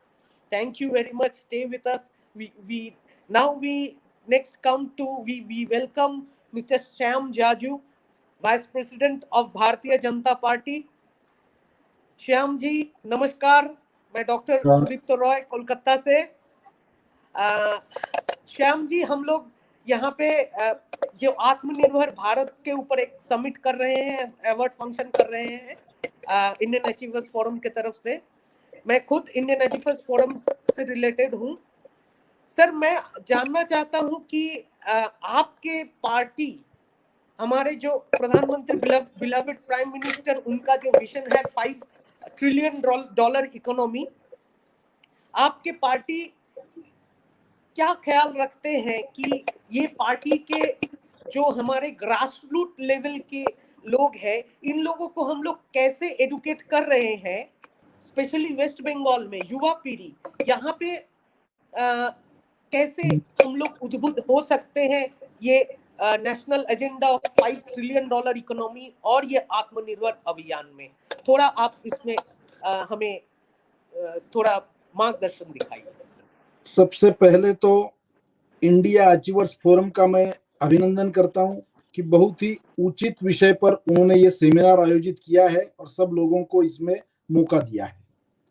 देश के प्रधानमंत्री नरेंद्र मोदी जी ने आत्मनिर्भर भारत की जो कल्पना की रूपरेखा रखी है, उसमें एक बहुत बड़ी बात है कि हम इतने बड़े कैलेमिटी से जाते समय कैलेमिटी में केवल रुक के रहना, ऐसा उनका नेचर नहीं है। कैलेमिटी से अपॉर्चुनिटी में कन्वर्ट करने की वो ताकत रखते हैं। कभी भी कोई भी योजना केवल सपने देखने से इंप्लीमेंट नहीं होती, क्रियान्वित नहीं होती। उसको एग्जीक्यूट करने के लिए एक तो विजन चाहिए, मिशन चाहिए, और उसको एग्जीक्यूशन के लिए यंत्रणा चाहिए। यंत्रणा केवल रेजोल्यूशन पारित करने से नहीं होती है। आज देश के प्रधानमंत्री नरेंद्र मोदी जी की जो मॉरल अथॉरिटी है और जिस प्रकार से वो मेहनत करते हैं, लगन से देश के लिए उन्होंने जो जो स्कीम्स अप्लाई की है, उसका परिणाम है पूरे समाज में एक परिवर्तन का माहौल आया है। इसलिए मुझे ऐसा लगता है कि लोग तो हर मंजिल को मुश्किल समझते हैं, पर हमारे मोदी जी के कारण हमारे देश के सभी लोग मुश्किल को मंजिल समझने लगे हैं। यह आत्मनिर्भर भारत की कल्पना में उन्होंने पहले ही दिन से वोकल फॉर लोकल की कल्पना जो दी, हम ग्लोबल इकोनॉमी में काम कर रहे हैं, हम उसके एक पार्ट है, ये जरूर है, पर जब तक हम लोकल इकोनॉमी को बूस्टअप नहीं करेंगे, उसको आगे बढ़ाएंगे नहीं, प्रमोट नहीं करेंगे, तो हम आगे नहीं जा सकते। ये कल्पना उन्होंने विशेष कर रखी। और 20 लाख करोड़ का जब पैकेज दिया, तो वो केवल डायरेक्ट बेनिफिट ट्रांसफर के माध्यम से लाभार्थियों को बांटो, इस प्रकार का नहीं था। उसमें 2 लाख करोड़ की योजनाएं ऐसी थी कि जिसका डायरेक्ट तात्कालिक फायदा के रूप में लोगों के अकाउंट में पैसा जाना था, लोगों को अनाज मिलना था, लोगों के किसानों के अकाउंट में पैसा जाना था। पर 18 लाख करोड़ रुपया अलग अलग स्कीमों में, देश के इंफ्रास्ट्रक्चर में, देश के रोड्स में, रेलवे में, इंडस्ट्री में, स्मॉल स्केल इंडस्ट्री में, ऐसे सब बातों में लगाकर देश की डिमांड कैसे बढ़ेगी और उसका प्रोडक्शन बढ़कर रोजगारी कैसे निर्माण होगी, इस प्रकार की कल्पना से उन्होंने वो विषय रखा है। उन्होंने 4 बातें रखी थी: land, labour, liquidity and law. ये चारों बातों का मदद सरकार की तरफ से हम करेंगे। आप इसमें आगे बढ़िए। लॉ, अनेक लॉ में परिवर्तन करना पड़ेगा, कालोचित परिवर्तन उसमें आवश्यकता है। लिक्विडिटी की आवश्यकता है, लेबर को ठीक जगह पे काम मिलने की आवश्यकता है, और लैंड। ये सब विषयों पर ध्यान देते हुए उन्होंने कहा कि ये 18 लाख करोड़ रुपया जरूर खर्च करेंगे। इस संकट से देश को बाहर निकालना है, पर उसके साथ साथ यहाँ के इकोनॉमी को भी बूस्टअप देना है, इंफ्रास्ट्रक्चर भी बढ़ाना है, टेक्नोलॉजी को भी अडॉप्ट करना है, वाइब्रेंट डेमोग्राफी का भी विचार उसमें उनको करना है, और डिमांड क्रिएट करना है। ये सब करते समय कोरोना के पेंडेमिक का बहुत अच्छा उदाहरण है कि जिस देश में एक भी वेंटिलेटर नहीं बनता था, मास्क नहीं बनता था, यहाँ पर आईसी यूनिट नहीं थे, हेल्थ का इंफ्रास्ट्रक्चर इतना वीक था, तो भी मैं ये समझता हूं कि आज वापस कोरोना की सेकंड वेव चल रही है।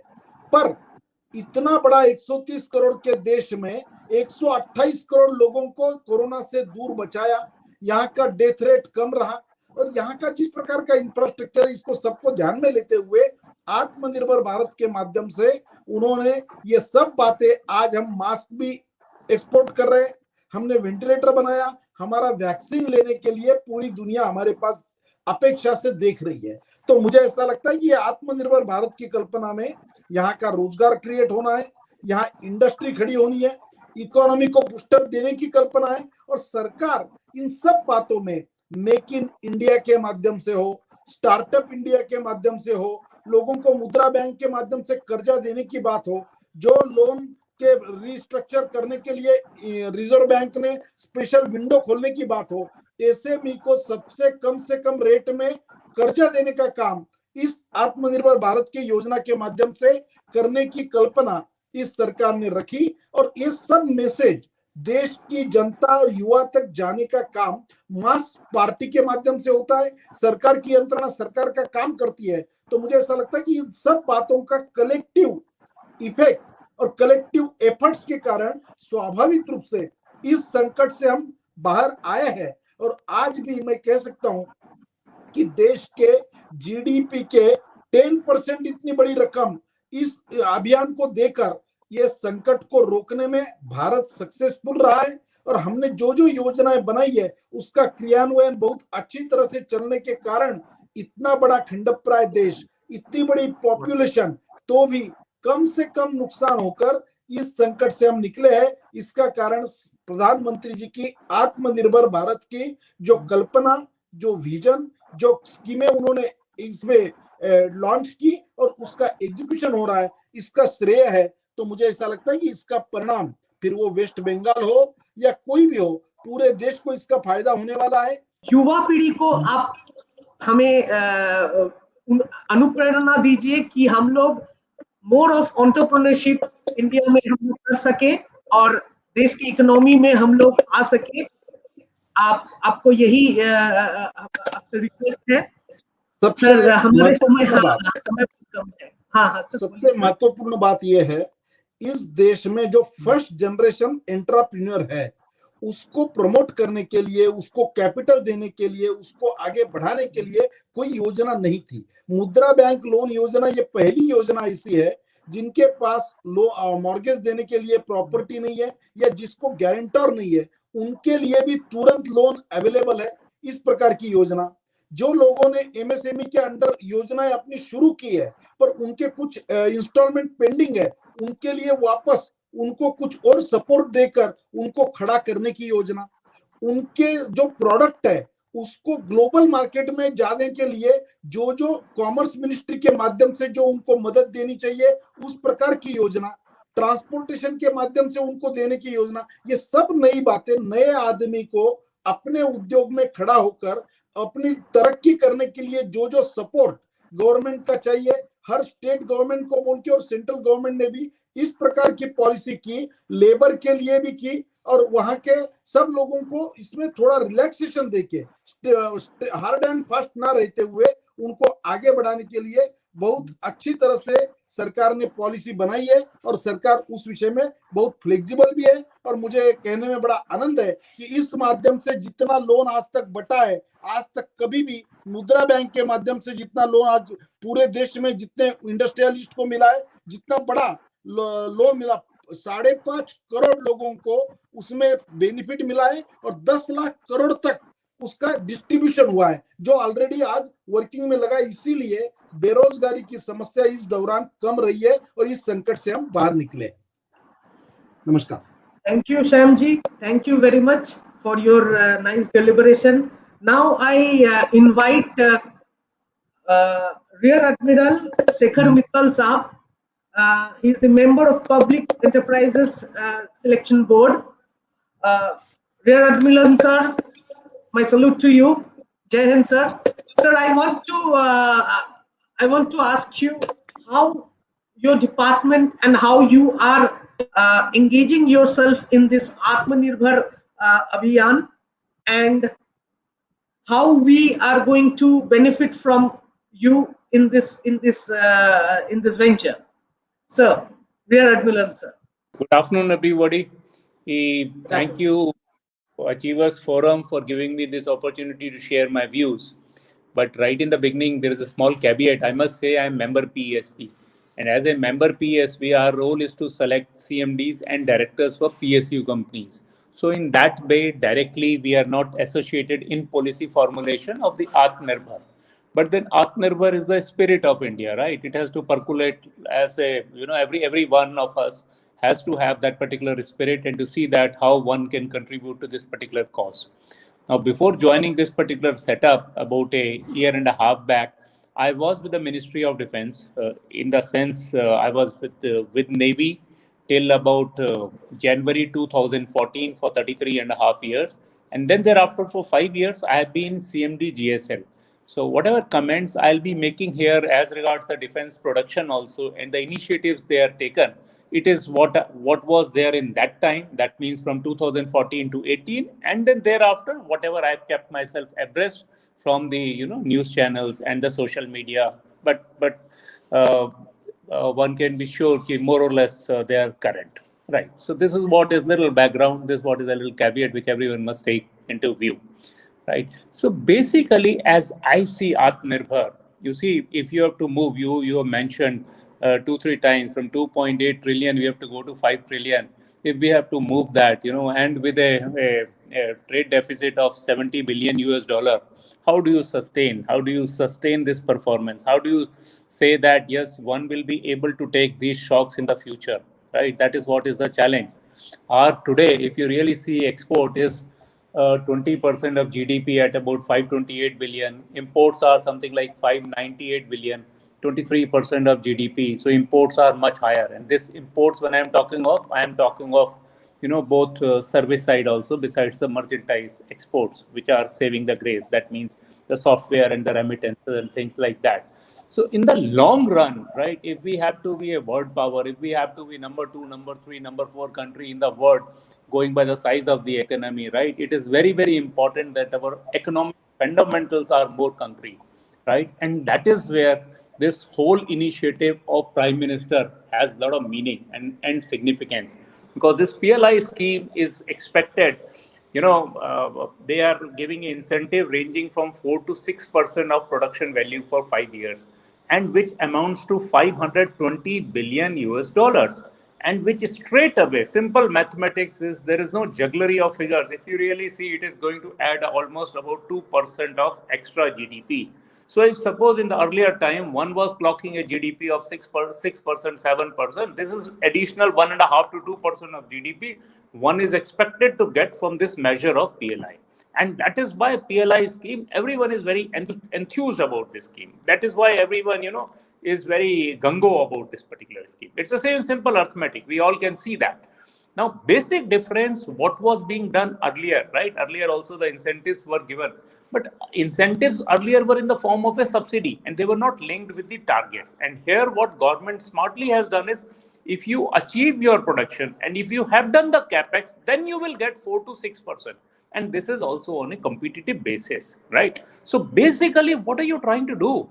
One is trying to say that how we become an integral part of a global supply chain, right? Now, when we say this integral part of a global supply chain, fortunately for us, as respected member has said, Mr. Jaju has said, the Prime Minister साहब ने जो problem area का time था, difficult time था, उसको opportunity में convert कर दिया. Whole world was looking at having an alternative site, alternative destination from picking the merchandise from China, and India was obviously choice, and India was referred as one of the choices for many years. But I think this was the right time to strike the hammer when iron was hot. So it is absolutely opportune time, and that is what is very, very visible, right? The offers what we are getting, there are a whole lot of foreign companies which are showing interest in these schemes which government has promoted. Whatever I have seen, I see quite a big names there, right, where companies are showing interest. So it's a very positive sign, and it includes something like Samsung, it includes Foxconn, it includes Pegatron, it includes Wistron, and similarly for the UV solar companies also from US, China, and other countries. So I think it's a very positive and opportune time. Now, I will, knowing well that here there are a lot of experts are available, I'll switch to focus on little on defense, right? Now, as far as defense is concerned, if you really see, out of the annual budget of 4.78 lakh crores, right, we spend about 27-28% on our modernization every year, and this amounts to 80,000 of crores. Now, out of this 80,000 crores, 70% of it broadly we import, right? Now, I'm just talking of one industry, one department, and we are talking of 80% imports from our usage, right, every year. So, what is imperative? It is very, very clear. With the fiscal deficit, though we have announced 20 lakhs, right? Last budget has a fiscal deficit provision of 9.9%. Is it sustainable? Now, I said our annual deficit is something like 70 crores. This deficit today we are supporting because of foreign reserves. Now, you see, at one piece of time, we all used to talk about our dependence on imports for oil. Last 5-7 years, it has shifted to what? Electronics. and we don't know for how many years it's going to continue. So that is where this particular initiative of the government to see how do we substitute, the items which we are importing today, why don't we make it? So that is where it makes very meaningful. And defense is one of the, again, guzzlers of foreign exchange, right? As I said, 80,000 crores every year, and out of 80,000 crores, almost 60 to 65,000 crores goes in procurements from abroad. But if you see, government here went for a FDI also, right? They announced the FDI scheme, but FDI scheme, unfortunately, last 3 years nothing has come. Right now, why it has not come? Maybe because of the 49% maximum foreign investment which was allowed, which now government thankfully has increased to 74%. So it will certainly have a positive measure, right? But to give a credit to Ministry of Defense, which is a very, very proactive ministry, they have been doing a very, very fine job for last 5-6 years. I've been seeing them very, very closely, right? Now they have taken a whole lot of measures in pushing the defense exports. I'll come a little later on this particular point. Now they are setting. Viral sir, sorry to interrupt you. Actually, we are running short of time, so can you just sum up within another few minutes? Yeah. Basically, my point is, we have a multiple ministries, multiple departments, right? And there are some ministries which are leading the way, and defense is one of the way. One of the ministry where they have taken a lot of proactive measures. This includes, strategic partnership for indigenous production of very intensive capital projects, then revised defense procurement procedure, which emphasize on the Make in India and Atmanirbhar, and similarly IDEX. IDEX is Innovation in Defense Excellence, and similarly they are giving a lot of incentives to the local industry, that is to MSMEs. What I have seen as a member PSP, because we interview across the industry sectors, I think the incentives which are being provided and the very stringent measures which are put in procurement, they need to percolate down amongst the ministries, right? And that will strengthen the Atmanirbhar more and more. And the other last point which I like to mention is government, whatever measures are taking, they need to percolate down to the people so that people can come forward and take advantage. Just as a last example, now government has, give a push to start in and innovations in defense. They have modified the procurement procedure. Now they are saying if any equipment across, the students or young engineers or anyone in the country can say, this is the equipment, they can make and replace it with the foreign imported equipment. If they don't have funds, government is ready to fund them. It is, government is ready to provide a prototype. Government is ready to procure. Now, I think the onus is on us. The onus is on the people. The onus is on the students. Onus is on the business community to come forward. Government has moved a whole lot in providing a lot of incentives on this. I think we are on the right track under the very able leadership of the government, and we will come out winners from this. Thank you. Thank you very much, sir. It was indeed a pleasure hearing you. Thank you very much. Now, I want to invite the person who is the main support of this program, the person who has, without him, this program would not have been possible. Mr. Dr. Ajay Garg, Director, Ministry of Electronics and Information Technology. Dr. Garg, we thank you for supporting such a program. Sir, I would be requesting you to enlighten us about your association and journey with this Atmanirbhar Abhiyan, and please enlighten us.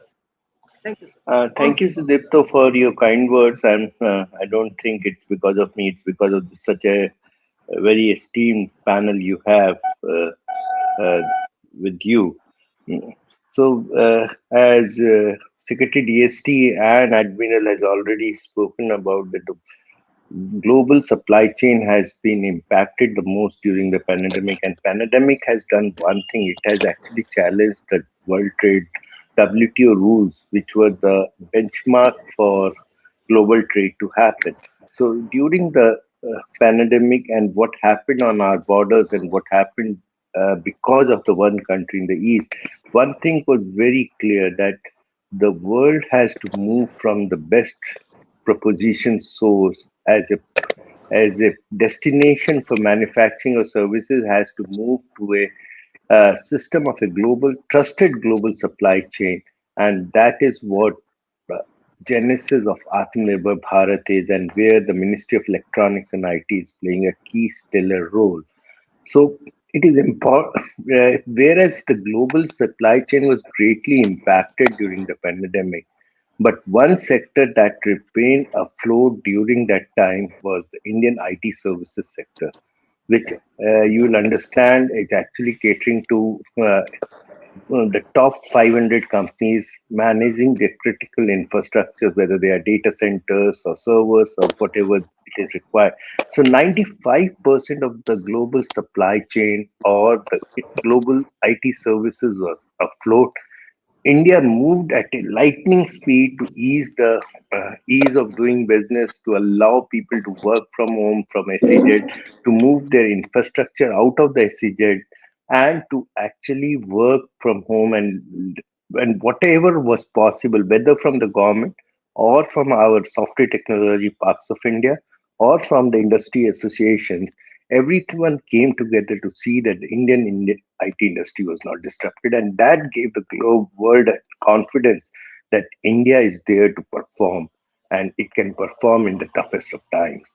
So when the PLI scheme came, and it came with the whole measures of ease of doing business, the speed at which the success of PLI was reflected was, as Professor Admiral already talked about, is is reflective of the fact that this is the first scheme where the takers were instantaneous. Foxconn, Wistron applied in April and started manufacturing in August. Why was it possible? Manufacturing, it's not a plug and play services industry or the IT industry, it's a hardcore electronic manufacturing of Apple phones or other phones. So what was there? Plug and play facilities for manufacturing have started coming.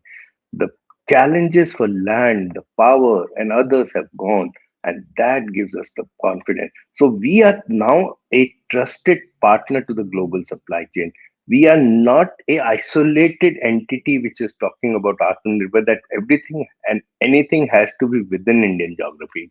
It is that we are to be the key players in the global supply chain, trusted player in the global supply chain, and we need to do everything that is possible. At the same time, we should be appreciative of the fact that many of the electronics which comes from one country in the east is challenged because of its security and very key issues, and that have to be used judicially, and Indian alternates have to come out, because understand any electronics now rides on a cloud infrastructure. So in the last, I will talk about a very important thing that we did during the pandemic. What we did, that there is a lack of enthusiasm for buying Indian innovation by Indian government.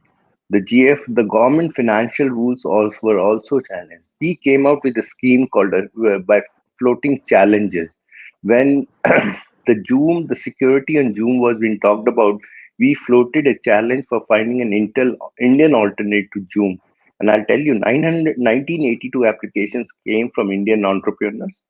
We had a great toughest of time to choose one of them, or rather we chose four, and now one of them is the VC platform on which all in government of India activity or this virtual activity happens. So that's the water challenge that we are going through right now. We are finding a IoT based network for a good quality monitoring good quality and quantity drinking water across the country. If the vaccines have to be distributed, the logistics supply chain has to be provided a solution. We came up with a challenge to find an Indian alternate to those logistic solutions. So what I'm trying to say is that we are not only in an era where we want to bring everything to India and anything, but we want to be in the frontiers of technology, we want to be in the frontiers of innovation, and we want to do everything as efficiently as anyone in the world can do, and that's the genesis of Atmanirbhar Bharat. Thank you for giving me this opportunity. Thank you, sir. Thank you very much. It was really enlightening from you, and we thank you very much for your support. Now I just request all the participants that we are running out of time, so we need to keep it short. So I would be not able to extend your speeches not more than 5 minutes. So please sum it up within that. So now I request Professor VC Malshe, Chief Technical Officer from Nishkem Solutions. Professor Saab, you are one of the most senior person in this panel. I welcome you to this summit, and I just want to ask you that as a CTO of a firm of an company, what is your expectations from the government about this Atmanirbhar Bharat Abhiyan to make it a successful, make your participation as a successful venture? Professor Sir, please. Yes, sir. Yeah, thank you very much, Sudipta. To give my introduction briefly, I was professor of paints technology in University of Mumbai. The institute is now known as ICT. It used to be UDCT when I used to work there. I retired in 2007 and currently I am 74, but I have the energy of a 36-year-old man, and so I am running this industry with my colleagues. Now, I have several suggestions to government which are troubling the industry as a whole. One major issue is the free trade agreement. Government of India has free trade agreement with several countries, and we have been importing huge quantities of raw materials from these countries, and they have been exploiting us time and again. We import materials like vinyl acetate, methyl methacrylate, styrene, butyl acrylate, vinyl chloride, ethylene dichloride, and several monomers which are used in manufacturing of paints, polymers. We also import large quantities of intermediates required in pharmaceuticals, in pesticides, in other related industries like perfumes and cosmetics. And it has become very, very difficult for the local people to manufacture them because basic raw materials are not available. The basic raw materials cost far more because of the duty that is imposed on the imported oil. The banks give very high rate of interest on all capital goods, and in addition to that, the capital goods are imported require a large component of duty, and that makes the whole project so unviable that we are only left with an alternative to import these materials from the FTA countries. So if government cannot prevent FTA from continuing, least it can do is give the same benefits to local manufacturers like duty-free imports of mineral oils, duty-free imports of capital goods, and also very, very low interest rate working and fixed capital. The second observation I make is titanium dioxide. This is a very basic raw material required for paints, for plastics, for fibers, for printing inks, and so many other applications. India has third largest deposits of the world, which are 360 million tons. And we produce only 60,000 tons of titanium dioxide per year and import nearly 5 lakh tons of it annually. Why India cannot be a large titanium dioxide manufacturer is beyond my imagination. Very strangely, titanium is ninth most abundant element on Earth. In spite of that, it has been classified as a rare earth. Rare earth should be something like 130th or 140th element on the periodic table. But this ninth element, unfortunately, has been classified as rare earth, and therefore common man cannot even touch the ilmenite ore and do any experimentation on that. This needs to change. We need to be very large manufacturers of titanium dioxide for the world and should be able to export huge quantities of this to the rest of the world. Third is mother cracker. We have been hearing about it for last 20 years. The original plan was dropped. Later on, a new plan was introduced, and a plan has been there for last 3 years to set up a mother cracker in a place very near Maharashtra, Mumbai, Namar. And in this place, the state government has been opposing that they would not like this mother cracker to come here. The four oil companies which have contributed funds, we don't see any action on that. If Maharashtra is not interested, the whole country is suffering for shortage of raw materials, like small quantities of ethylene, propylene, butadiene, benzene are just not available to anybody who wants to manufacture large quantities of organic chemicals. The fourth important thing which I want to talk about is we import nearly 720 lakhs tons worth of lakh crores worth of mineral oils, and we import 90,000 crores worth of coal. This country produces nearly 85 crore tons of agro waste and forest waste. Why we cannot collect this, compact it, and further compress it and operate all our thermal power stations only on this? This would give huge employment to people who will gather it, people who will manufacture machineries to compact and compress, and also give a lot of employment to people who will transport this to the firing stations. I introduced something like this in year 2003, and I would suggest government should encourage use of briquetted fuel, which have remained practically free of inflation. I first bought it in 2003 at 5 rupees a kilo. It's available for 5 rupees a kilo even today. It's giving a lot of employment to local people, and this is a model that can be replicated in the entire nation, and we can become self-dependent on imported coals as well as imported mineral oil. Only a small quantity of oil may be required for chemical manufacture. All cars anyway are going to become electric, and the power stations can operate with agro waste, and that can make Bharat absolutely Atmanirbhar in terms of energy, in terms of raw materials, in terms of raw materials for the industry. Thank you all very much for your patient hearing. Thank you, sir. Thank you very much. And thank you for all your suggestions. I would be requesting Harish ji to put up your suggestions towards the respective ministries. Next, let me introduce Mr. Sanjeev Kumar. He is the director he is the director of global director and CEO of DTM Global Holdings. So, Mr. Sanjeev from London, we welcome you. So, Mr. Sanjeev,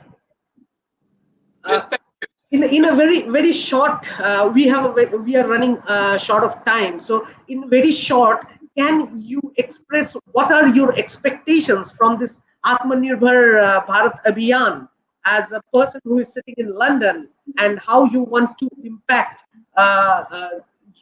through this bilateral business?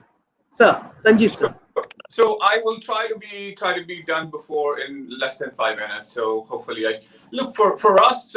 We built the business around people. Now for self-sufficient India, you need to address 4 key issues, right? 4 key issues of a society will start with health. So we are building a very state-of-the-art health tech business, and that health tech business, what it's basically doing is we are able to deliver state-of-the-art, high-quality healthcare, primary healthcare at least, to the rural and remote population in India. And this is in a collaborative effort. We have done a lot of partnership across India, and we are also working with NGOs, etc. So there is a lot of global partnership on that.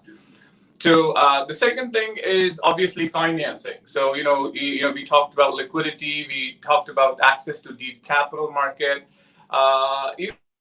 The biggest issue facing any entrepreneur in India right now is access to financing, right? So what we're doing is we have, again, part of our business, which is part of DTM Global Holdings, we are addressing through the financing through our fintech ecosystem. So there we have a state-of-the-art private market that we've developed in the developed world over a 30-year period. So we're taking that private market, again, in a collaborative effort to make sure entrepreneurs have access to capital, different types of capital, but right type of capital. And then what we're doing is we're working with regional banks, smaller banks, NBFCs, etc. And what we're doing is we are enabling them, empowering them to make sure they have the state-of-the-art regulatory infrastructure that we call integration. What we mean by that is making sure that they are in compliance not just with RBI rules and regulations, SEBI rules and regulation, but a very high global standard. And they are able to better allocate their resources. They're able to better access capital. They're able to better distribute that capital that they have, and manage their risk, etc., and have the risk modeling. So that is what we are addressing through fintech.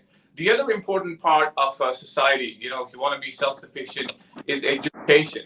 So what we are doing is, again, we have a collaborative effort where we are working with existing education providers in India and also NGOs.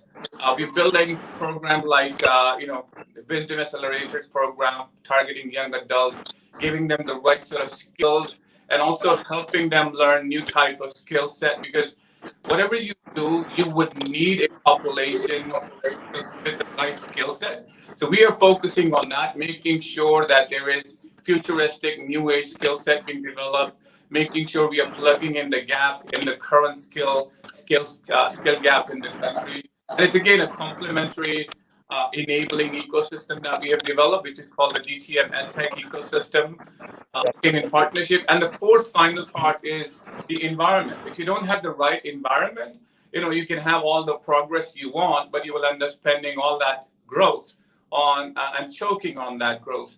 So that's why we are working on a lot of clean tech. So we've launched our e-mobility business. We have launched our EV charging business and all of that. So we as a company, we think this self-sufficient idea of the government is a great idea. We are supporting it from our side. So far, we haven't needed any government help, and we want to keep it that way. We want to keep our business in a way we don't need to interact with the government. But as and when we require, we will definitely be reaching out to the government. We self-funded our business, but what we realize is when we are talking to state government, when we are talking to other governments to see what is missing, we realize that access to capital is a serious issue in India, and there has to be a deep capital market. And if you don't have a deep capital market, if you don't have a strong, robust capital market, you will have Ponzi schemes coming up. You will have all kinds of misallocation of capital. So that's where we are focusing in. And if you have the access to capital, a deeper capital market, then you should be able to create yourself a $6-7 trillion economy going forward, because all these pieces are put in place. So that's my contribution to the table, to the forum. And thank you for inviting me. Thank you for giving me the time to share my thoughts. Thank you, Sanjeev. It was really and to the point. It was really we are with your speech. I thank you, Sanjeev. And now I will invite Mr. Vasantha Ramakrishnan, a very participant in the panel. He is the chairman and he's the chairman of Mr. Vasant is chairman of Penn Feminist. So, Mr. Vasantha Ramakrishnan, please young entrepreneur, as a young, what are your expectations this Atmanirbhar Bharat Abhiyan, and how you want to this mission? Yes, Vasant. Okay. First of all, thank you so much, everyone, for inviting me into this discussion alongside all these senior people and pioneers in the industry. I'm really honored to have been here. So, I think as a young entrepreneur and someone who is a non-profit organization chairman, I come from an empowerment point of view. So, Feminist Fund Foundation is a non-profit organization aimed at gender equality. So one of the aspects in gender equality that we are looking at is bringing everybody up to speed of what is going on, not just in terms of gender equality, but also in terms of technological developments and people who have not had the opportunity before to be able to do things through education and initiative. So one of the advantages that I think I have as a young entrepreneur is exposure to technology from a very early age. So for me, adjustment to new schemes and technologies and digitalization is not something of a difficult thing. I was born with it, so it's really easy for me to move forward with the technological innovation. But from Atmanirbhar's perspective, I think what makes it easier is now a lot of people are knowing about self-reliance. A lot of people are wanting to be self-reliant, as opposed to how it was earlier on, where we were relying a lot on external resources and foreign contributions. So that definitely, I think, makes it easier for us to move forward. But what I was not mentioning in my profile earlier was I'm also the CEO and product chair at Vasex Labs. So Vasex Labs is an R&D company focusing on, again, people impact through R&D initiatives. So one of the things that my R&D organization is focusing on is actually bringing technology to be open-ended. Because one thing that I've noticed, I think, in the R&D space in India, of course, because of its nature, is that a lot of technologies are sealed and not a lot of people are knowing about it. Of course, R&D invites a lot of funding, R&D invites a lot of innovation, and there's a lot of companies and people working on it right now. But a small issue that I'm seeing in the R&D industry is a lot of these things are closed. Not many people know about the technology that is going on. There's a huge surge going on right now with fintech and edtech. Of course, we realize the benefits of it by being the customers.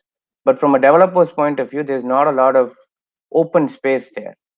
I feel that Atmanirbhar can bring that out by making everything open-ended, and with the point of self-reliance, I think people are now more looking for these things and people are trying to learn. And I really hope that this will foster more innovation and people want to learn all these things. So that's one of the things that I'm looking at. And from a government's point of view, I think incentivizing R&D is one of the tertiary goals of Atmanirbhar, and I want that to be continuing and not going backward. So that's also one of the things that I was looking at. And I think, again, as a young entrepreneur, I want more young entrepreneurs to get in the field and start taking initiatives to improve this and keep it moving forward. Thank you very much for your speech, and really inspiring. It's really inspiring that such young people to the profession and taking up such bold actions. Thank you very much. Keep inspiring others. Keep inspiring your friends. So now I would like to invite Dr. Monica Bisu to share her thoughts and views on this Atmanirbhar Bharat. Good evening, everyone. I'm Dr. Monica, and I'm really honored to be here with you all. So I'll be speaking in a nutshell, and I would like to tell you about some challenges what are associated with the Atmanirbhar Bharat Abhiyan. Though this was the need of the hour, but the issues are also which has to be taken care. First of all, I would like to emphasize the issues related to the liquidity. The package of rupees 20 lakh crore comprises both fiscal and monetary measures. So majority of the package is liquidity measures that are supposed to be transmitted by RBI to banks and banks to the citizens. The transmission wouldn't be as smooth owing to inefficient transmission of monetary policies. And now I move to lack of demand. The lockdown has, of course, lowered the aggregate demand, and the fiscal stimulus is needed. So, lack of backward and forward linkages. Unless the rest of the domestic economy is revived, the MSME sector may face the shortage of demand, and its production may soon sputter to close. So now fiscal deficit is also a big issue. Government claims that the stimulus package is around 10% of India's GDP. However, financing it would be difficult as government is worried about containing the fiscal deficit. Difficulty in mobilizing the finances. The government seeks a disinvestment to mobilize the finances for plans. So, however, the majority of the industries are already a bit debt-laden, to take up the stake in PSUs. So further, it is difficult to borrow the foreign markets as rupee with respect to dollar is all the time low. So what steps can we take is by enhancing the demand. The economic package for the country emerging out for lockdown requires a stimulus enhancing demand across the economy. The best way for this is to spend on greenfield infrastructure. So mobilizing finances for financing of the stimulus package, India's foreign reserves stand at an all-time high, which could be strategically used to finance its needs. Now, the rest may have to come from the privatization, taxation, loans, and more international aid. Then holistic reforms. Any stimulus package will fail to reflect the trickle-down effect until and unless it is backed by reforms in various sectors. Thus, Atmanirbhar plan also encompasses the unfinished agenda of holistic reforms. So, which may include reforms in civil services, education, skills, and labor, etc. So, the economic, so where I now I'm to conclude that the economic crisis, which is triggered by COVID-19 pandemic, is much like the 1991 crisis, which was a harbinger of paradigm shift via liberalization, privatization, and globalization. The post-COVID-19 era may usher in unprecedented opportunities, provided the implementation deficit is adequately addressed. So I would like to conclude on this that we have to take care of all the aspects. We have to take care of all of issues to implement the Atmanirbhar Abhiyan in a proper way. So thanks a lot for having me here. I hope you liked what I said. Thank you very much, Dr. Sood. Now I would request Dr. Ashutosh, Mr. Ashutosh Sharma, just to give us a concluding remarks on this program. We would be concluding now. Just to add few lines as a concluding remark on this program and how you would like to see Indian Achievers Forum to take up this issue further. Okay, thank you. We are already running very late, so I would conclude very, very quickly. I think we heard many very rich opinions that provide a lot of insights into what Atmanirbharta is and what we need to do as a nation, as a society, as government, industry, and everybody else to take this mantra forward. There's one thing that probably has not been talked about, which is the cultural aspect of Atmanirbharta. Now, many nations and many cultures we know already have that foundation, if you would, for Atmanirbharta. This has been one of the DNAs of late, maybe since independence and so on. What does it mean? So Atmanirbharta stands on the three cultural pillars. And these three cultural pillars, if we talk about Atmanirbharta going in the future, 10 years from now, 20 years from now, long-term horizon, we have to pay attention to these cultural aspects. The first pillar is Atma Vishwas, the self-confidence even in our young people that not only they can do it, but they will do it. So the transition between what could be done and what will get done, that Atma Vishwas is very, very essential. Nothing in our education has actually prepared us for that. The second aspect is Atma Chintan, which is not same as Atma Chinta. Most of the time, I hear all the time, most of the people are so negative about things, which is okay. But Atma Chintan basically means a very dispassionate analysis of who we are and what needs to be done. And what needs to be done has to be done. The third aspect of Atmanirbharta is Atma Samman. So a society which has no respect for itself cannot have respect for others. So while this theme is very wide, I would conclude it here. Thank you very much, sir. It was really blissful to hear these three words, the three pillar of cultural inclination which we need to do. Thank you, sir, and thank you everybody on behalf of Indian Achievers Forum. I thank every participant. Special thanks to Ashutosh ji for his concluding remarks, which were really impactful on us. Thank you everybody, and hope to make this Abhiyan a great Abhiyan. Jai Hind. So we had a very excellent first panel, and we now move into the next panel. The topic which we have is Atmanirbhar Bharat, with a special focus on women empowerment. Herein, we are going to be looking into the very important role of women and empowering women for the success of the Atmanirbhar Bharat program. I welcome all our panelists on board, Mr. K.J. Alphonse, Member of Parliament and the former Union Minister.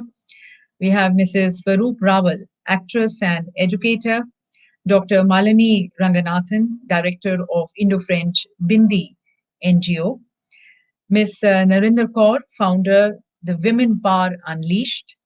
I welcome Mr. Gautam Mukherjee, MD and CEO of Spotify, Ms.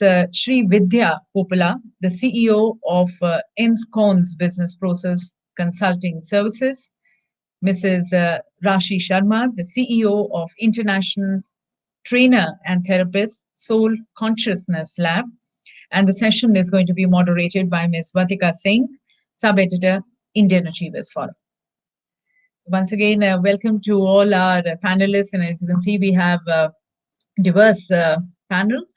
With that, I hand over to Ms. Vatika Singh, the moderator, for the proceedings of the session. Hello everyone, we warmly welcome you all to the panel discussion of Atmanirbhar Bharat Awards with special emphasis on women empowerment.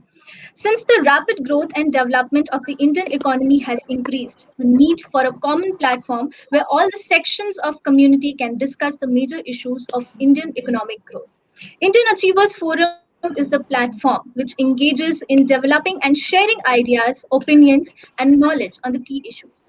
An approach by Indian Achievers Forum that places emphasis on beneficiary participation will create awareness in all sectors and move towards developing stronger and more collaborative partnerships. As a matter of fact, Atmanirbhar Bharat is not possible without women empowerment. Women-led development will pave the way for self-reliant Bharat in real sense. Without any doubt, 50% of the population belongs to our women. The resilience, passion, and commitment for family, society, and country are shown at different periods from time to time. We are a land of customs, traditions, and values. It becomes the need of the hour, keeping in mind the global pandemic situation, to make women self-reliant and empower them to unleash the best of their abilities. With this, we proceed with our panel discussion for today. We have Mr. K.J. Alphonse, the Member of Parliament and former Union Minister. Mr. K.J. Alphonse is an Indian civil servant, advocate, and politician from Kerala. He is the former Union Minister of State of Culture and Tourism in office since 3rd September 2017 to May 2019 under the BJP government of Narendra Modi. He is currently serving as a Rajya Sabha MP. Hello, sir. Hello. Yeah. Sir, I'd like you to put some light on the Atmanirbhar Bharat mission. Well, I thought the whole thing was about Atmanirbhar Bharat mission as well as about empowerment of women. I think there is some fundamental problems here. If you want to link both these concepts, see, we need to really be more self-reliant, not in terms of what we thought in the 1950s. With the famous Maharanavis model, where we thought we could produce from everything from safety pin to the atomic power stations. That is not the whole idea. I think we just need to be competitive, choose sectors in which we can be globally competitive, and we need to produce those things here. I mean, you'd be shocked because I was also Minister for Information Technology for a short while. We don't even produce a single chip. Can you believe this? You know, more than 30-40% of technicians and scientists working on globally on chips, production of chips, enhanced capacity chips, they are Indians. And many of the laboratories are in India, but we don't produce one single chip. I mean, take even for the automobile industry, because when China had a problem sending the automobile components to India, these small little processors our entire automobile industry came to a halt. The same way our entire electronic industry is so dependent on China and also on Taiwan, but mostly on China, which is extremely dangerous. But these are things which we could be producing in India itself, and I do not understand why we are not doing it. I think our industry finds it so easy to be importing it because it is cheaper, but in the long run, I think it's not good for the country. It's not good for the industry as well. Because if I just talk about patriotism, it's not going to work. I got to tell people why it is important for you to be producing these things in India. I mean, how come we are a global pharmacy of the world and still 80% of raw material, API for our pharmaceutical industry comes from China? I mean, it's crazy. So many of these sectors, we are so over-dependent on other countries, especially on China, which is not good for the security of the nation and not good for the industry either. Why is that we are not able to do these things? I understand that if you want to produce high-capacity chips, we need, of course, huge investment. We need huge investment. But these are areas in which the government must also put in money and say, okay, here is $10 billion for production of fab. And if something good comes out of it, fine. If it doesn't happen, well, let the money go. I mean, this is how countries put their money on key sectors. So I'm also extremely happy that this production-linked incentives to create a local industry which can produce a whole lot of things at competitive rates. We have come out with production-linked incentive schemes just in few sectors. There was no point in trying to putting it across to everything so that money doesn't reach anywhere. We are concentrating on few sectors like advanced batteries, solar systems, electronics. So some of these textiles or some of these areas where we could really be globally competitive. Our exports mainly comprise of traditional items. And there's been a 70% drop during the corona period in the export of these items. So we just need to change our basket of exports, the basket of kind of things which are produced in this country, basket of dependency on other countries. I think all this needs to be done. Secondly, let me come to this whole issue of women empowerment. See, we all talk about it, but let me ask a very, very simple question. Do we empower our mothers, our sisters, our wives? Let me start with wives. How many of us empower our wives with real power? I know most men, they don't care about what happens in the office during a weekday, but on the final Saturday day, the man is waiting at the gate to receive the paycheck. Oh no, you don't know how to operate accounts. It's complicated, and therefore, no, let it be in my account. I think all this is nonsense. My only property which I have is a flat on Marine Drive, and I have another small little property in Delhi. And when we sold some properties in Bangalore, and I was buying in this expensive flat in Cochin. I told my wife, it has to be in your name. She says, no, it has to be in joint name. I said, no way, it will be only in your name. Then she said, that leaves the properties in my name and not much in your name. I said, that doesn't matter. It's just, you have to be empowered. You have to feel that you possess things which are more important than I do. And I think even at home, I mean, how many of us put money, bulk of my money, actually my liquid cash is in my wife's account. I would never ask her in 40 years of our married life where she's ever gone. She's out most of the time. I never asked her where she goes. I've never ever checked her mobile number. I don't even have the key to that. I will never do that. I think we need to understand that the women are just not there as beautiful pieces to be admired, to be taken to parties. And then, I think this entire attitude has to change dramatically. Well, will Indian men change? I have a very serious doubt. I have extremely serious doubt because I come from a state where the women are highly educated, a lot of them are working, but still all the slogging at home is done by the women, and very little credit goes to the women. You go to a party, and as you enter, you see the sudden division of people. The men are headed to the bar, and you will see them only at the end of the party. The women are headed to a corner where they talk about, I think, children's grades and things like that. I think India needs to empower. We need much more women chief executives. We need much more women on our boards, many more senior positions. But I think fundamentally it has to start from home, where the husband and the wife, and of course the father, the brothers and the sisters truly believe that yes, we have equal terms. I think unless this kind of an attitude change comes, things are not going to happen. So that's for the introductory. Okay, so next on the panel we have Mrs. Swaroop Rawal, who is an actor and an educator. Swaroop Rawal's chosen path is one of development and transformation for humanity. Her seva is not only confined to the walls of one classroom, but to the rural areas, where her scope for caring, compassion, and selfless service is unique. Swaroop Rawal has been awarded Doctor of Philosophy in Education and more recently a Doctor of Letters, both from University of Worcester, UK. Hello, ma'am.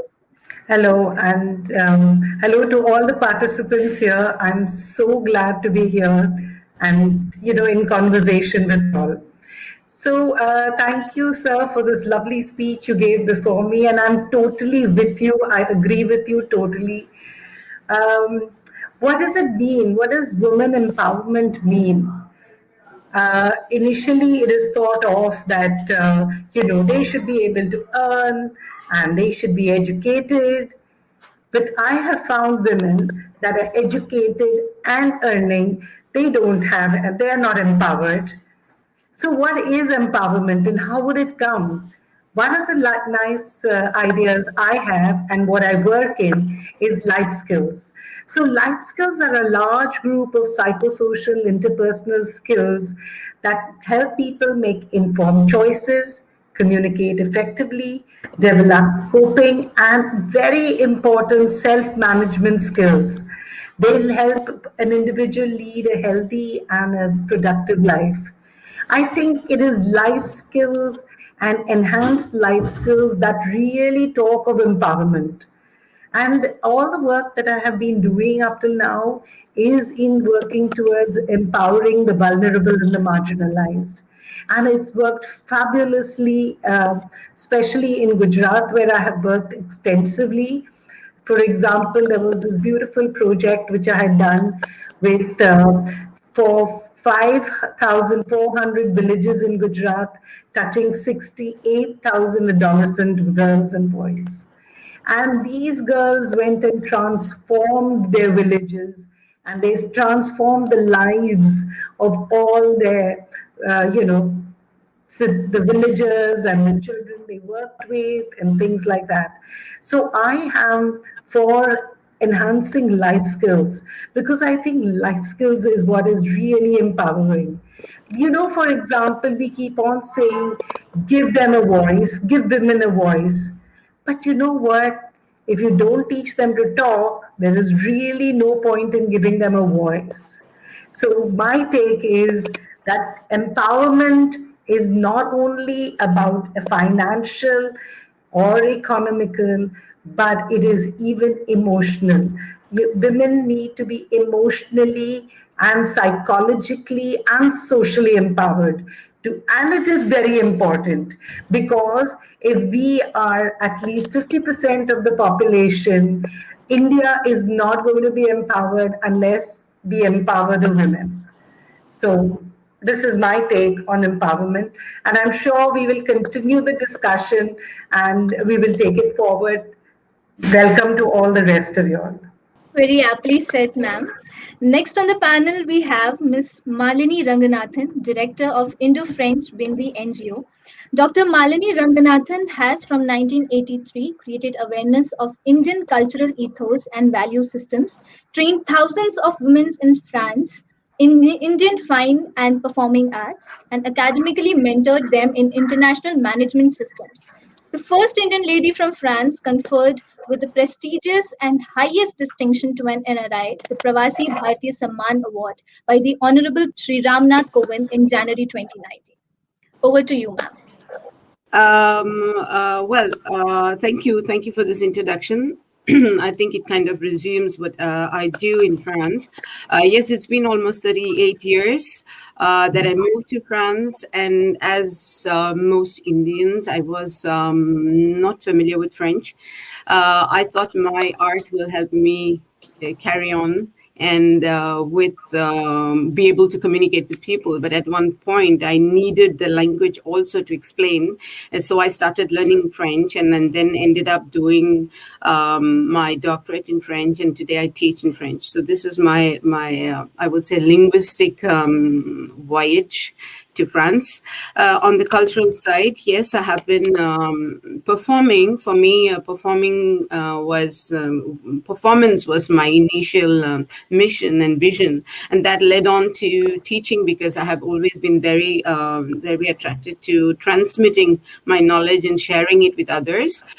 This took a new process because I had to do it with also learning the language. So it was like a permanent learning and teaching process, and that makes you realize how these challenges become a kind of interesting, I would say, doorways which open. Finally, you realize, and that is what I would like to tell other women, particularly men and women, but women particularly, is that we usually give up at the first initial obstacles. There are always obstacles in life. So I think if we could take these obstacles as probably a window or a door which is opening, probably we will have many more women having scope to prove their worth, because I think every woman has great talent. And as all of you rightly said, I particularly believe in developing the soft skills, because women are known for that. Why not make the best of it? I really appreciated how Swaroop said that it's good to give voice, but we need to teach them how to talk. And that's exactly what I'm doing also with, Indian diaspora. So the kids coming from Indian diaspora, kids and women, and also the French, because you would be very surprised to realize that French also have some apprehension with speaking English or communicating with the rest of the world, because they have a different culture. So I think cultural differences should not seem to be an obstacle, which was my lesson that I learned, and I'm giving back to the society. So I founded this Indo-French non-profit association called Bindi, which is symbolic of all that India can represent, especially women. And I, of course, wear the Pravashi Bharatiya Samman award with righteous pride. I have developed several activities which are charity shows, etc. But particularly what I would say, I'd like to say a few words about Atmanirbhar concept, because it doesn't really concern me because I'm outside India, but I still thought I should be part of this mode, which is so comforting. So I know that you, as you all know also, that dance and music are much better learned in physical presence of the teacher or the guru. But during the pandemic, COVID pandemic, and forced temporary lockdown of all cultural institutions in France, I went online and try to create a new mode of continuing to learn and teach. So this virtual mode, for me, my approach to Atmanirbhar concept was to respect our tradition of regular riyaz and practice, and continue to take care of the progress of the students' learning. And this has been very much appreciated, because France respects India a lot. With Modi ji's concept of International Yoga Day, which I am a convener, and I've been successfully doing it in France every June. This has added more value to our ancestral heritage of sadhana, perfecting through practice. And the French have really appreciated it. And for me, that is my contribution towards the Atmanirbhar concept, because this is enhanced the spirits which was low-lying when we had the COVID pandemic, and people could maintain uninterrupted physical exercise, and keep to positive well-being. That is my concept, and I would like to just begin by saying that I think about talking about women empowerment. I have a lot to say, but I don't think it's the moment, probably because everybody has to take time to speak. I would like to just say that I have created protocols of teaching for different ages of girls and women, and different contents, teaching contents, as much as on my cultural side, which is dance, as much also on the protocol of teaching and the academic side, which was my doctorate. My doctorate was from the European University on didactics of educational sciences and creating protocols for higher education. So, and many of my students are women. So I think, which is commonly known, that enhancing the knowledge and educating boys was very important for a family. But today we must realize that educating a girl is educating the entire family. So she is going to go through the process of transmitting it to her kids, etc. So I think education is priority in all its forms, in all its the sectors, and develop confidence in our young women. So I give you back the mic. Thank you. Next on the panel, we have Ms. Narinder Kaur, the founder of the Women Power Unleashed. Narinder Kaur is a transformation and women empowerment life coach that specializes in working with women that are to step into their latent power within. She envisions to unravel all the women power and develop an integrated community with women with voice. Over to you, ma'am. Thank you so much for the introduction, Vatika, and I'm really grateful to you and Atmanirbhar Awards as well. So, the phoenix has risen from the ashes. Beyond fear, life is limitless. Woman is the strongest pillar on the earth. A successful woman is one who can build a firm foundation with the bricks others have thrown at her. This is about me.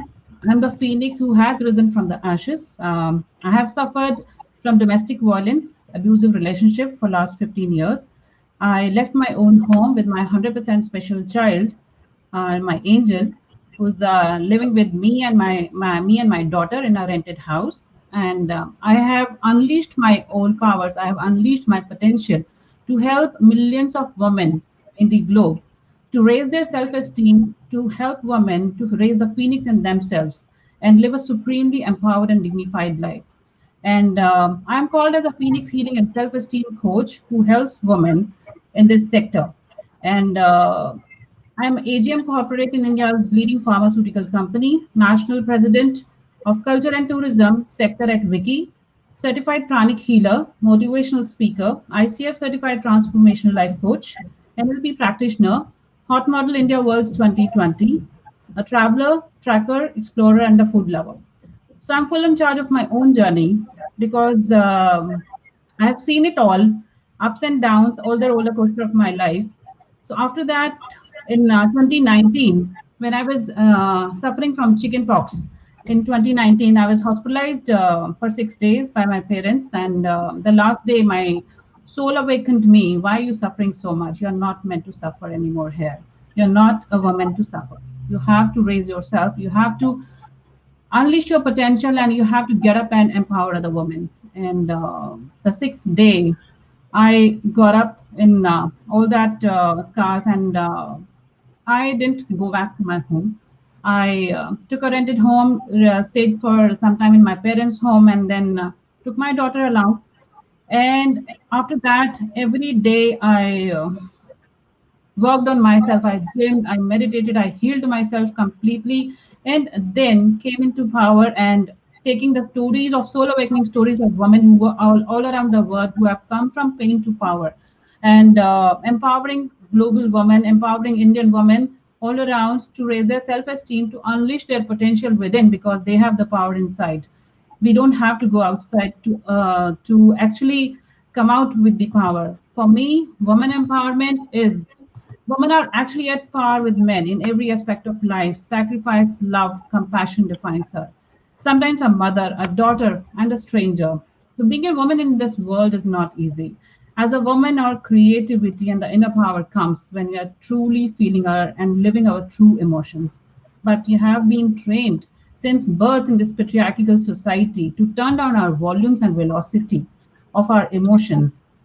So we think about the last time when we had a big loud cry, but we are actually encouraged to restrict our true feelings, our true emotions, to confront to a culture that never understands nor appreciates the ever-changing inner life of an emotionally healthy woman. So when we are taught to disconnect with these feelings, then we get disconnected from everything.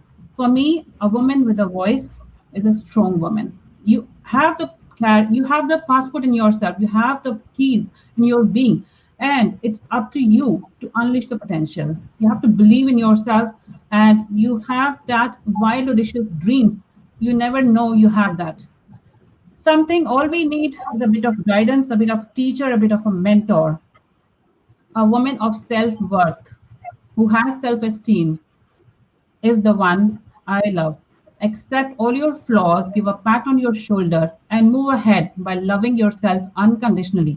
When you love and accept yourself for who you are, the world will recognize you. That's me. Thank you. And I would like to congratulate all the bodies here and Atmanirbhar for choosing me as a contestant and as a, thank you so much. Thank you so much, Mrs. Kaur.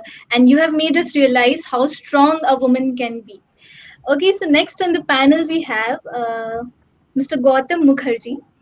Dr. Gautam Mukherjee was a national football player and has also played for Vasco and Mohan Bagan Football Club in League till 2021. He is also a member of Board of Studies LNIPE Gwalior. He is passionate about sports and children and has always wanted to build a valuable sports program at grassroots level. He has many publications with international journals in education and sports management. Over to you, sir. Thank you for the nice words, Vatika, and thank you for having me here. I'm really honored to have you with all the enriched and accomplished panelists today. Secondly, congratulations to all the winners of Atmanirbhar Bharat Summit Award.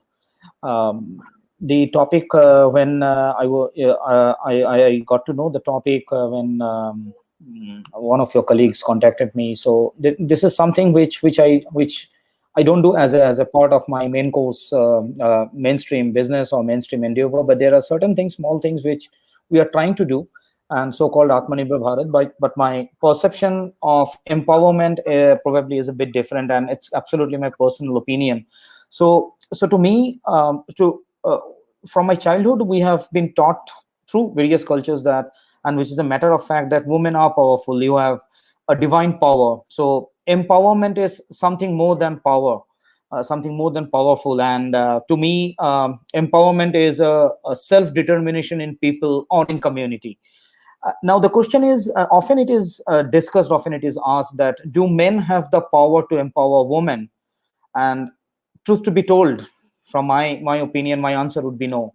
We may not have the power to empower women. That's again what my belief is. Very often, many of my friends, many of my colleagues from men, I often hear, me and my family, we are very open because we don't restrict, and in fact, I allow my wife to work. Well, that's where the problem starts. The statement, we allow.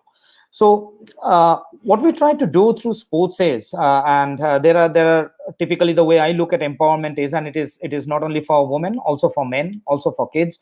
Empowerment seekers are anybody who needs to be empowered, especially for women. Here, that in this forum we are talking about. So there are basically 5 different ways of empowerment. In specific, if I have to mention it, social, educational, economic, political, and psychological.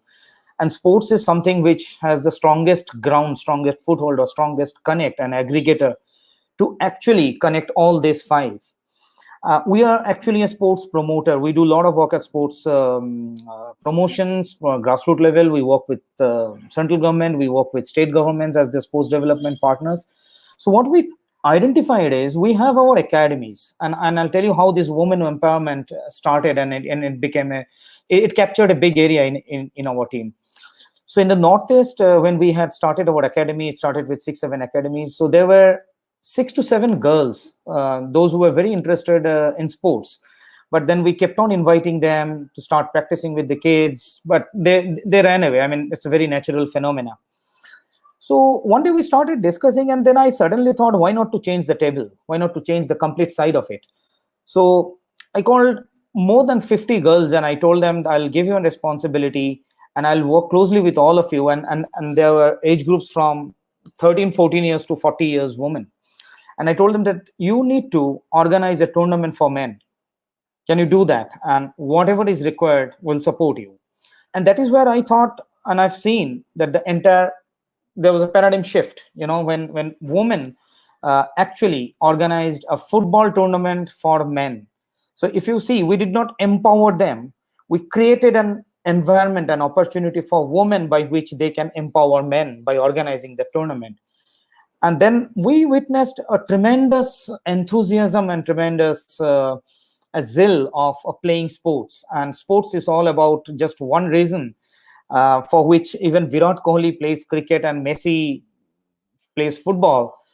Because of the same reason, I think a kid also plays for sports, and that reason is joy of playing. I mean, that's the foremost one. And joy is something which I have started looking at as one of the most powerful, empowering tool for women. Is the joy of doing something, a joy of accomplishing something. I think that's one of the very, very important thing that we should talk more about when we're talking about women empowerment. Anyway, so we started one academy in a very humble manner with just 12 to 14 girls. After 2 years now, we are India's largest women football academy with more than 800 girls playing football 5 days a week. And this year they are going to be a part of National League.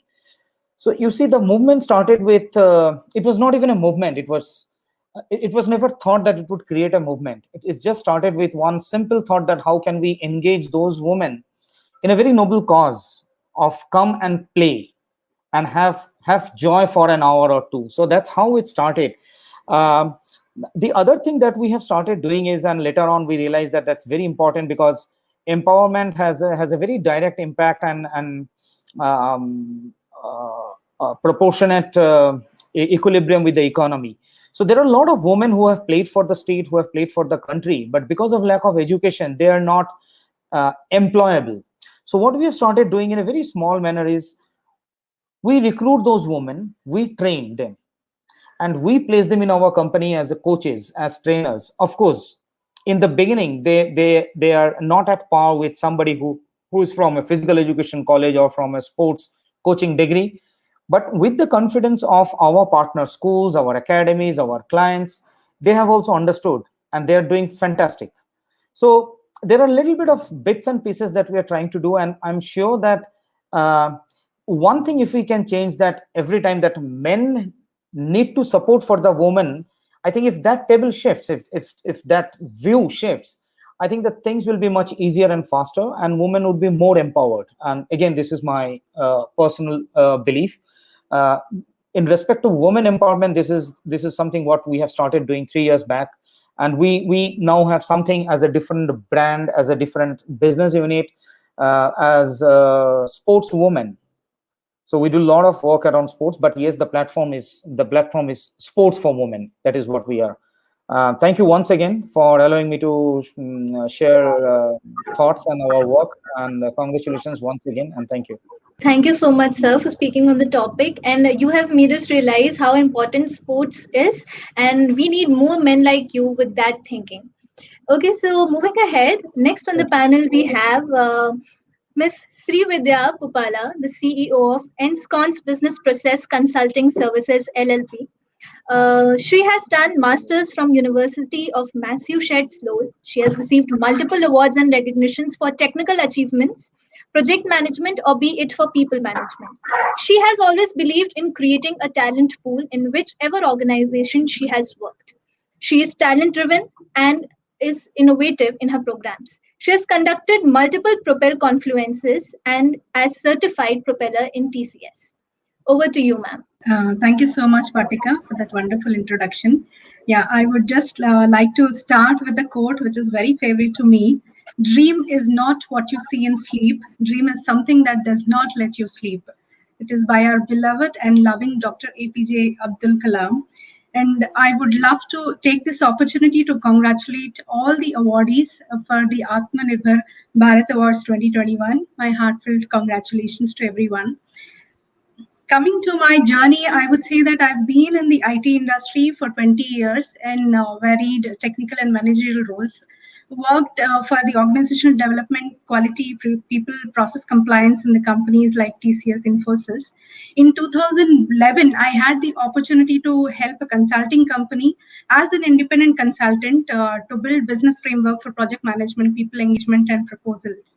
After that, my roles in the respective companies also revolved around the organization development like Fidelity, UST Global. My last experience was with Walgreens Boots Alliance, where my role was as a portfolio development manager, bringing in the agile practices and right people engagement strategies while managing their development functions. See, what I feel is the structured growth, what I have seen in IT is also one of the reasons for how we have seen the IT industry transform itself, right? And I'm trying to address this gap for the MSME segment, for the MSMEs to do better in their businesses, bring operational effectiveness and bring scale into their businesses. If you observe, traditional small mid-sized organizations do not realize the importance of investing in process controls early in their journey. So they are so busy with their day-to-day transactions that they fail to put in their desired effort to consciously focus on the process and continuous enablement, right? Even with respect to their company or the employees. When they become stagnant or unable to grow, that's when the alarm bells, start ringing. And by then, the established processes are so deeply entrenched into their system that it becomes their culture, and the change to recovery from that phase is impossible or certainly not easy. Our organizations definitely face friction for their employees and who resist change during this phase, right? And this becomes a vicious cycle, and many MSMEs fall into that trap of non-performance. Building in the awareness about the proactive and continuous focus on the process and culture among the startups and mid-sized businesses has always been, and we are passionate about evangelizing this important concept. And I'm really happy to be in this industry of business consulting, helping the MSMEs, the startups, and established businesses. I would like to quickly also mention that about Bharat, Atmanirbhar Bharat Abhiyan, the contribution of the woman. I'm sure you see that not only in our history, but even in the current and past generations, it is quite evident. With now about 50% population belonging to our women, and with countless women stalwarts contributing to the growth of Indian economy, Atmanirbhar Bharat Abhiyan, I truly believe, would only fuel this mindset of growth and act as a catalyst for India's GDP, growth of women entrepreneurs, and the growth in the respective industries for better employment and employment opportunities. I am also associated with entities like MSME Development Institute, Government of India in Bangalore, MSME World for building entrepreneurial mindset and for the growth of entrepreneurs apart from running my own business. It has been a very satisfying journey, I must say, and I love to work in this MSME space. Before I, hand over the mic to you, Vatika, I would like to quickly mention to the women out there, I would like to say that I had also had my share of demanding circumstances in my life too, but I strongly believe that we get every opportunity to come out of these problems. Some issues may take longer time to resolve. What held me from not falling apart is my passion towards running my business and the change which I want to really bring in the MSME segment.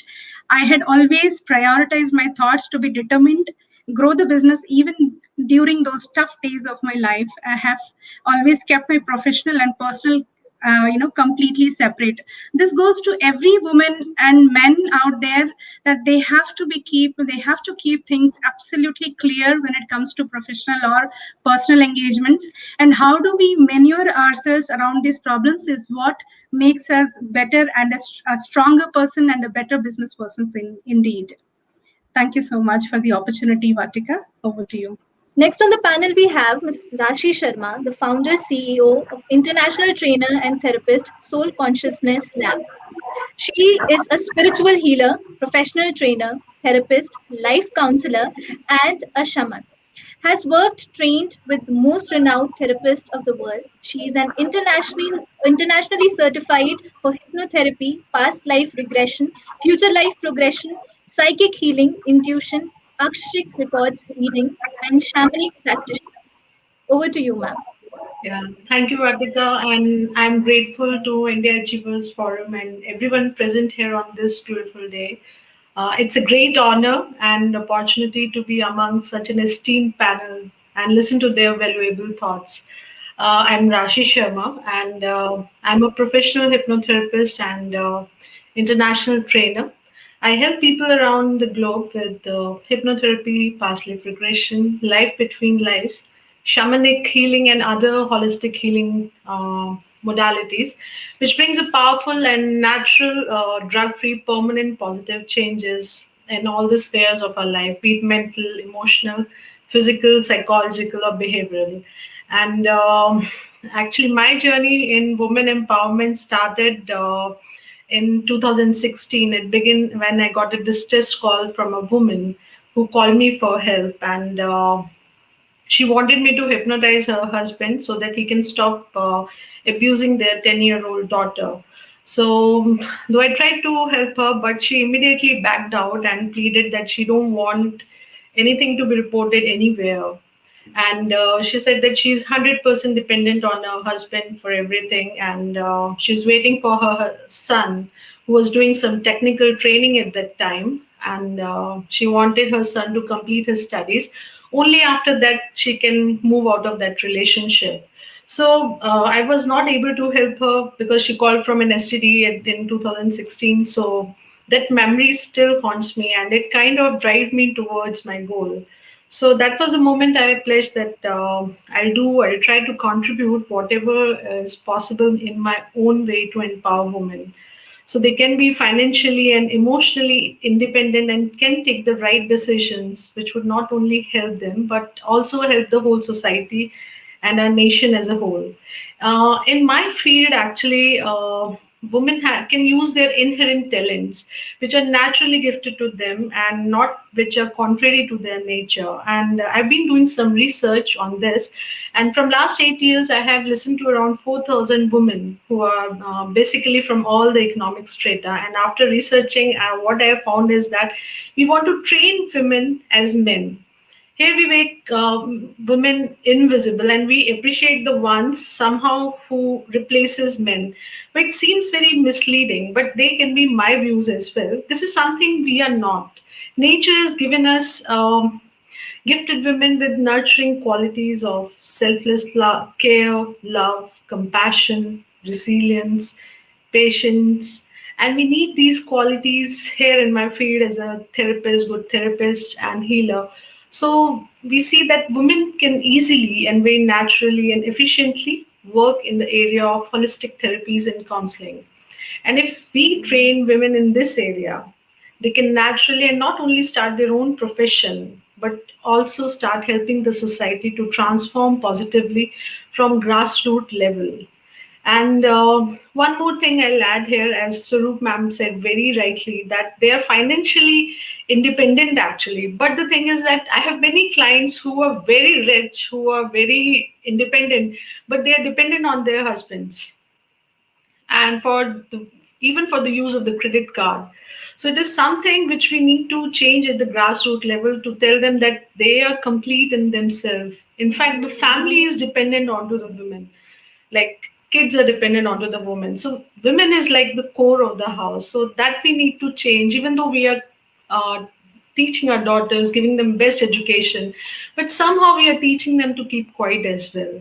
So I'm working onto this on a grassroots level, and at the same time, from my own professional journey as a hypnotherapist, I found out that in India we lack high quality education and training programs in my work area of hypnotherapy and regression therapy, where we use more of the greater part of our mind to change to bring a transformation in people's life. And I found out that we lack high quality education. So I myself had to travel to West for best trainings in education, and I saw that we are too much dependent on the West for good and advanced level of training, and not everyone can access these easily. So, from my all knowledge and experience, I started quality professional training and therapy programs. And to make India self independent and self reliant in my work area, I introduced all those trainings and therapy programs for which we had to travel to West. And I'm working towards making India as a center for all the advanced and high-end education in hypnotherapy and other holistic healing modalities in collaboration with the best international bodies. So in the past 8 years, people from around the globe have approached our high-end and advanced training in therapy services and have appreciated this fact that India is able to offer the best and most advanced services in this sector. Our training and therapy programs basically focuses to bring these two important goals together of women empowerment and Atmanirbhar Bharat, self-reliant India. And I hope and pray that we would be able to achieve this vision and goal with great success. And I'm really grateful to present here today. Back to you, Vatika. Thank you so much, ma'am.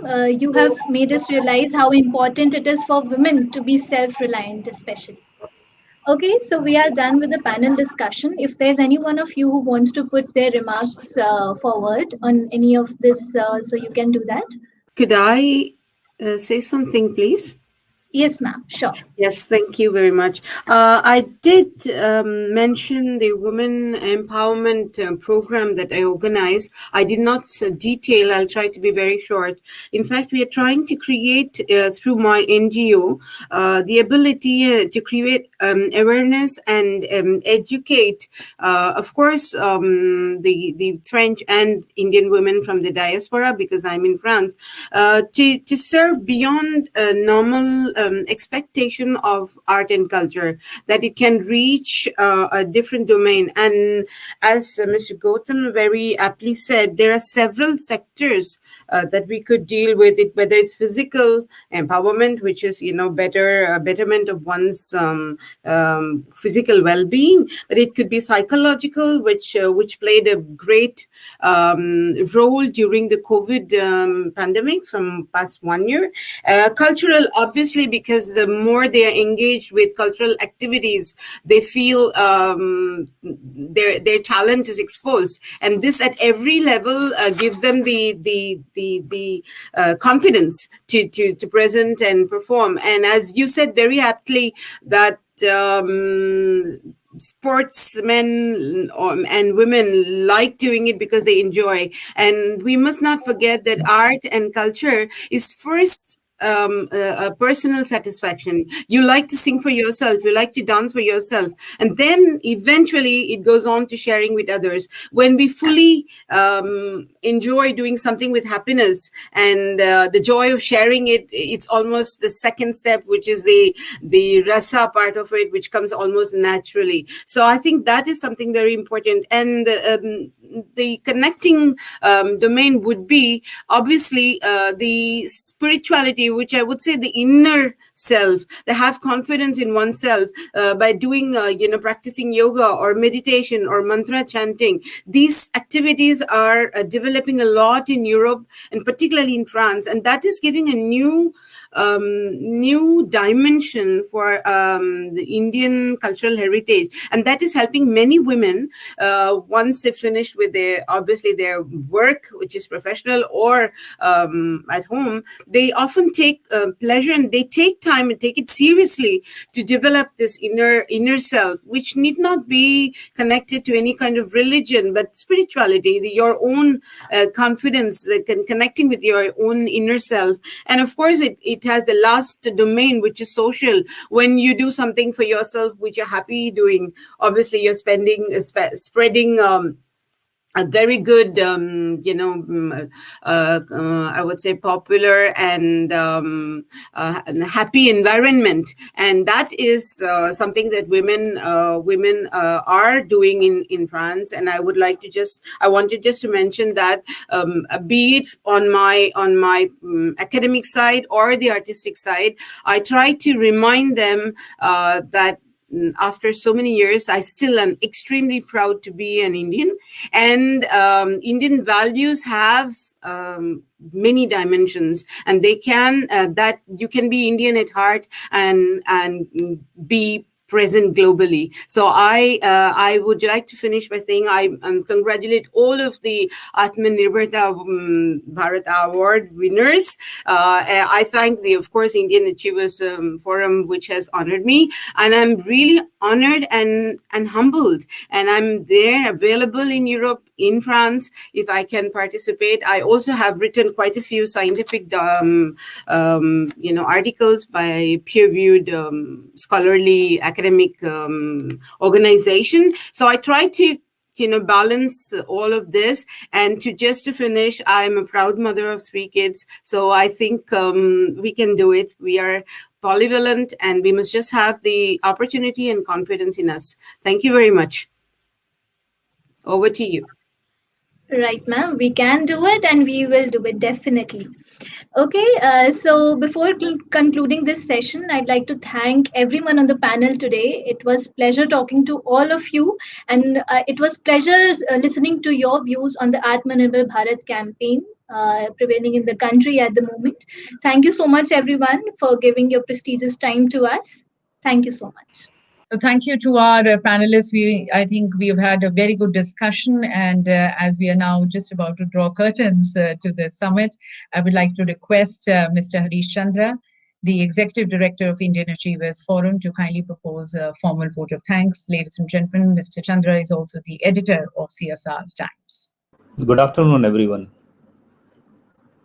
First of all, on behalf of Indian Achievers Forum, I would like to thank today's chief guest, General V.K. Singh Ji, Honorable Union Minister of State for Road Transport and Highways, and guest of honor, Shri A.K. Alfonsi, Honorable Member of Parliament and former Union Minister, Shri Shyam Jaju Ji, Professor Asutosh Sharma, Rear Admiral Shri Shekhar Mittal Ji, Dr. Ajay Garg, Dr. Bibha Dhawan, Mr. Ravi Shankar, and my friend Mr. Amit Goenka for joining us on this occasion and making this summit a grand success.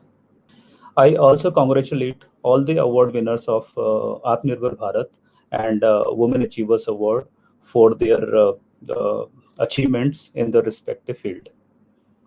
I also thank to Mati Startup Hub for supporting this summit, and our sponsors, Science and Engineering Research Board and ECIL, for giving their support.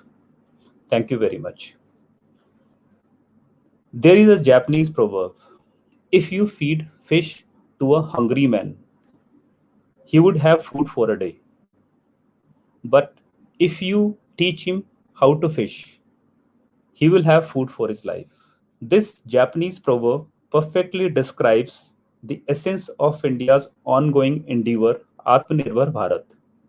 The idea is to become less dependent on other countries for meeting our socio-economic needs and demands. It is so heartening to see that hundreds of corporate houses, PSUs, MSMEs, and startups have already ventured into the path of becoming self-reliant. They are playing an extremely important part in fulfilling India's dream of becoming Atmanirbhar Bharat.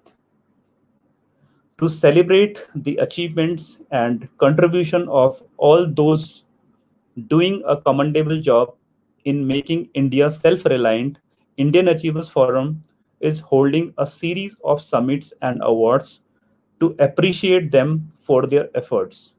Today's seminar was an addition to this series.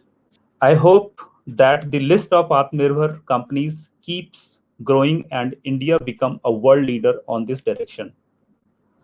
I thank all of you to this summit and award, which aims at not only recognizing the good work done by individuals, groups, and corporates, but also setting an example for others to follow their path in becoming Atmanirbhar. So I thank you all for joining us on this occasion, and looking forward to see you soon in our next series of event. So thank you very much. Thank you. Thank you, Mr. Chandra. So with that, ladies and gentlemen, we draw curtains to yet another impressive and informative summit by the Indian Achievers Forum. I hope it is beneficial to all present. Thanking once again all the participants, thanking all our panelists, and ladies and gentlemen, the threat of corona still continues. So as we close, there is a very humble request and a wish for all to stay safe and to stay well. Thank you.